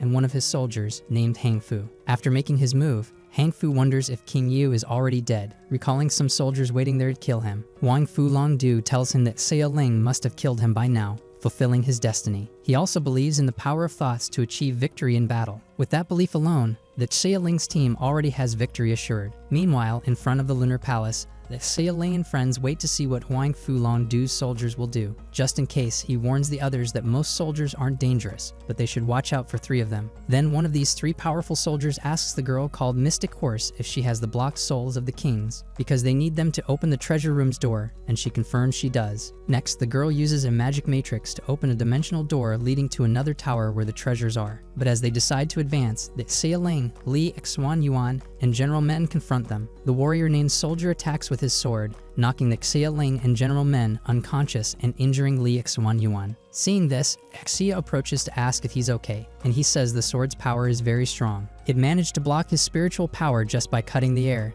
and he won't be able to move for a while. Hearing this, Jila is amazed that just cutting the air could do that. Li Xuan Yuan explains it wasn't only him, his guardian spirits also helped. At that moment, Soldier tells them the names of their guardian spirits, Gan Jiang and Mo Yi. He says he won't fight them, knowing previous battles have drained their energy. It wouldn't be fair. After saying this, Soldier leaves and tells the other warrior, Elephant Xu, to quickly find the tower's treasures. Elephant Xu uses giant chains to tie the floating island where the new tower stands and carries it. With the help of a Diamond Force Guardian carrying the island on his shoulders, he transports it to their boss's dimension. After doing so, space closes in front of Xia and Jila, who can only watch for now, because everyone's lives are in danger if they fight while the Xia Ling, General Men, and Li Xuan Yuan are injured. Finally, before crossing into their world, Soldier tells Mystic Horse that those kids will cause trouble. She tells the child with her to use Shi Bai Shi as a soul receptor and deal with them, because the Xia Ling and his team have fought the 4 kings of Lu Hua Tower and died with them. If they kill Shi Bai Shi, the door to that world will close, and they won't be able to leave either. After saying this, Mystic Horse passes through the dimensional door and closes it. Seconds later, the child uses Shi Bai Shi to attack them, confronting Jila. Jila protects the Xia Ling and General Men from being crushed by the monster Shi Bai Shi became, but he is attacked multiple times by Shi Bai Shi's fists, so Xia decides to help with her magic. However, she can't control the monster for long, and when it tries to kill her, Li Xuan Yuan protects her. Suddenly, Yan Feng Jia appears and strikes the monster, saying that after killing King Yu, he will settle scores with Jilei. After saying this, he fights Shi Bai Shi for a while, realizing it's difficult, because the child feeds the monster with souls, making it a tough opponent. Yan Feng suggests using a powerful technique, but Fei Lion disagrees, saying it's too dangerous. Yan Feng replies he's seen the technique before, and will be careful to fulfill the promise he made to his sister. Seeing his master decided, Fei Lion agrees to fuse, becoming a stronger being. When they do, both he and Xia notice the difference, and Li Xuan Yuan tells Xia the fusion makes Yan Feng stronger and more dangerous. This makes Shi Bai Shi use different techniques to block Yan Feng's power, but Yan Feng easily breaks free, attacking very quickly from different places with his weapon, managing to hurt Shi Bai Shi. Later, the Xia Ling recovers from the earlier blow, and Xia shows him what's happening between Shi Bai Shi and Yan Feng. At that moment, Yan Feng tears off one of Shi Bai Shi's arms for what he did to his sister, and Jila watches in amazement. Seconds later, Shi Bai Shi uses a wind technique to move stones and absorb the world's spiritual power. He moves everything around him, so Xia uses her magic to create protective bubbles. Meanwhile, Yan Feng thinks he must defeat Shi Bai Shi before he destroys that world. Otherwise, they'll be trapped there forever, considering King Yu still has the key to leave that world. A new flashback shows the spiritual beings Ah Ying and Shi Bai Shai, as young friends sitting and watching the moon in the floral kingdom. Later, the moonflower blooms beside them, and Ah Ying explains to Shi Bai Shai that the flower only appears on full moon nights. Ah Ying tells him that the celestial emperor asked him to guard the floral kingdom's garden. Because of that, he can no longer leave the floral kingdom, or the emperor will punish him. Hearing this, young Shi Bai Shi says that when he grows up, he will be very powerful and will prevent his friend from fearing others. Back in the present, Shi Bai Shi transforms into a giant and attacks Ye Feng. Ye Feng moves very fast to dodge the attack and find the monster's weak point, but is hit by a rain of rocks. Then the monster fires at the group, but Ye Feng recovers quickly and protects them. Seeing this, the Xie Ling thinks they can't keep going like this and asks General Men if they can help Ye Feng. General Men says he's just recovering, and Ye Feng tells them not to push themselves since they are weak. However, they worry that Ye Feng won't be able to fight the monster alone. Next, Xie uses magic to distract the monster, giving them time to strategize and protect each other from new attacks. But her shield doesn't last long, so King Floral helps her with the little strength he has left. When the floral shield breaks, Ye Feng appears riding General Men's stone dragon. He tells the Xie Ling they must act fast and combine their forces because the monster is very strong. He immediately takes Ye Feng to the monster's head to attack the child controlling it. The child responds by creating ice crystals and throwing them at Ye Feng, while Jila uses plants to shield them. The child sends evil spirits against Ye Feng so that Xie Ling's 5 spirits help defend him. Then General Men makes his dragon surround Shi Bai Shi, and together with the Xie Ling, they shout at Ye Feng to seize the attack opportunity. Fei Lan tells Ye Feng he found reliable friends in the Xie Ling and General Men. Ye Feng uses his weapon to finally cut the child and Shi Bai Shai in half, and everyone celebrates. Soon after, King Yu's human body appears, and Ye Feng decides to finish his revenge by killing him. But the Lunar King stops him, saying if Yu dies, they'll never leave, and asks to handle him. Still upset, Ye Feng agrees to King Floral's offer, and together with Jila, they bind the Xie Ling and General Men to the child's weapon. Seconds later, King Floral finds King Yu's key and opens the portal. Before leaving, the Xie Ling asks King Floral about Huang Fu Long Du's men. King Floral says they seek a sacred weapon, so before it falls into Huang Fu Long Du's hands, he'd rather that Xie Ling's team have it. The Xie Ling replies he'll soon keep all the treasures they took. He, Xia, and Li Xuan Yuan say goodbye, leaving the 2 kings alone in the ruins of Lunar Castle, playing chess and remembering old times. A flashback shows the day Shi Bai Shi and Ah Ying met. That day, young Shi Bai Shai was near the garden Ah Ying cared for, attracted by butterflies. Ah Ying invites him closer, but Shi Bai Shi fears hurting him if he approaches. Seeing butterflies playing with him, Ah Ying invites Shi Bai Shi to stay in the garden and teaches him about the flowers. Another flashback shows the 2 friends after living 100 years together in the garden, discussing death. Shi Bai Shi admits he fears death and doesn't want to leave Ah Ying alone. Ah Ying tells him not to fear because when the time comes, Shi Bai Shai will die first since he is older. Back in the present, King Floral makes his last chess move, telling his friend it's time to rest. Realizing King Floral is dead, Lunar Castle begins to collapse on him. Meanwhile, the Xie Ling and friends run down the path leading out of Lu Hua Tower, complaining about not finding the exit. A few minutes later, Xia finds the exit but sees it's about to close, so they rush out. Just as they leave, the portal closes and everyone returns to Kongshen Forest. Later, they lie down on the grass to rest, petals falling on them. Xia wonders if King Floral will be okay and what would have happened if they hadn't gone in. The Xia Ling says they tried hard but gained nothing, not even a treasure. General Men tells him not to complain and to remember Huang Fu Long Du's men are very dangerous. The Xia Ling approaches Ye Feng, sitting nearby, and asks if he wants to join them, to fulfill the promise he made to his sister to protect him and avenge the spiritual realm for what they've done. However, Xia tells Ye Feng not to listen to the Xia Ling. In front of everyone, the Xia Ling and Xia playfully argue about who's right. At that moment, General Men wonders where Jila might be. Jila is nearby, thinking that thanks to the Xia Ling, he was freed from his punishment. As he walks out of the forest, he says goodbye to the group, wishing them luck, because they are about to face the real monsters of the spiritual world. And that's how this anime ends, folks. If you made it this far, drop the secret word spirit in the comments so I know you're one of the real ones. I'll be hearting those. Also, let me know which anime you'd like me to cover next. I read every comment. That's it for now. See you in the next video.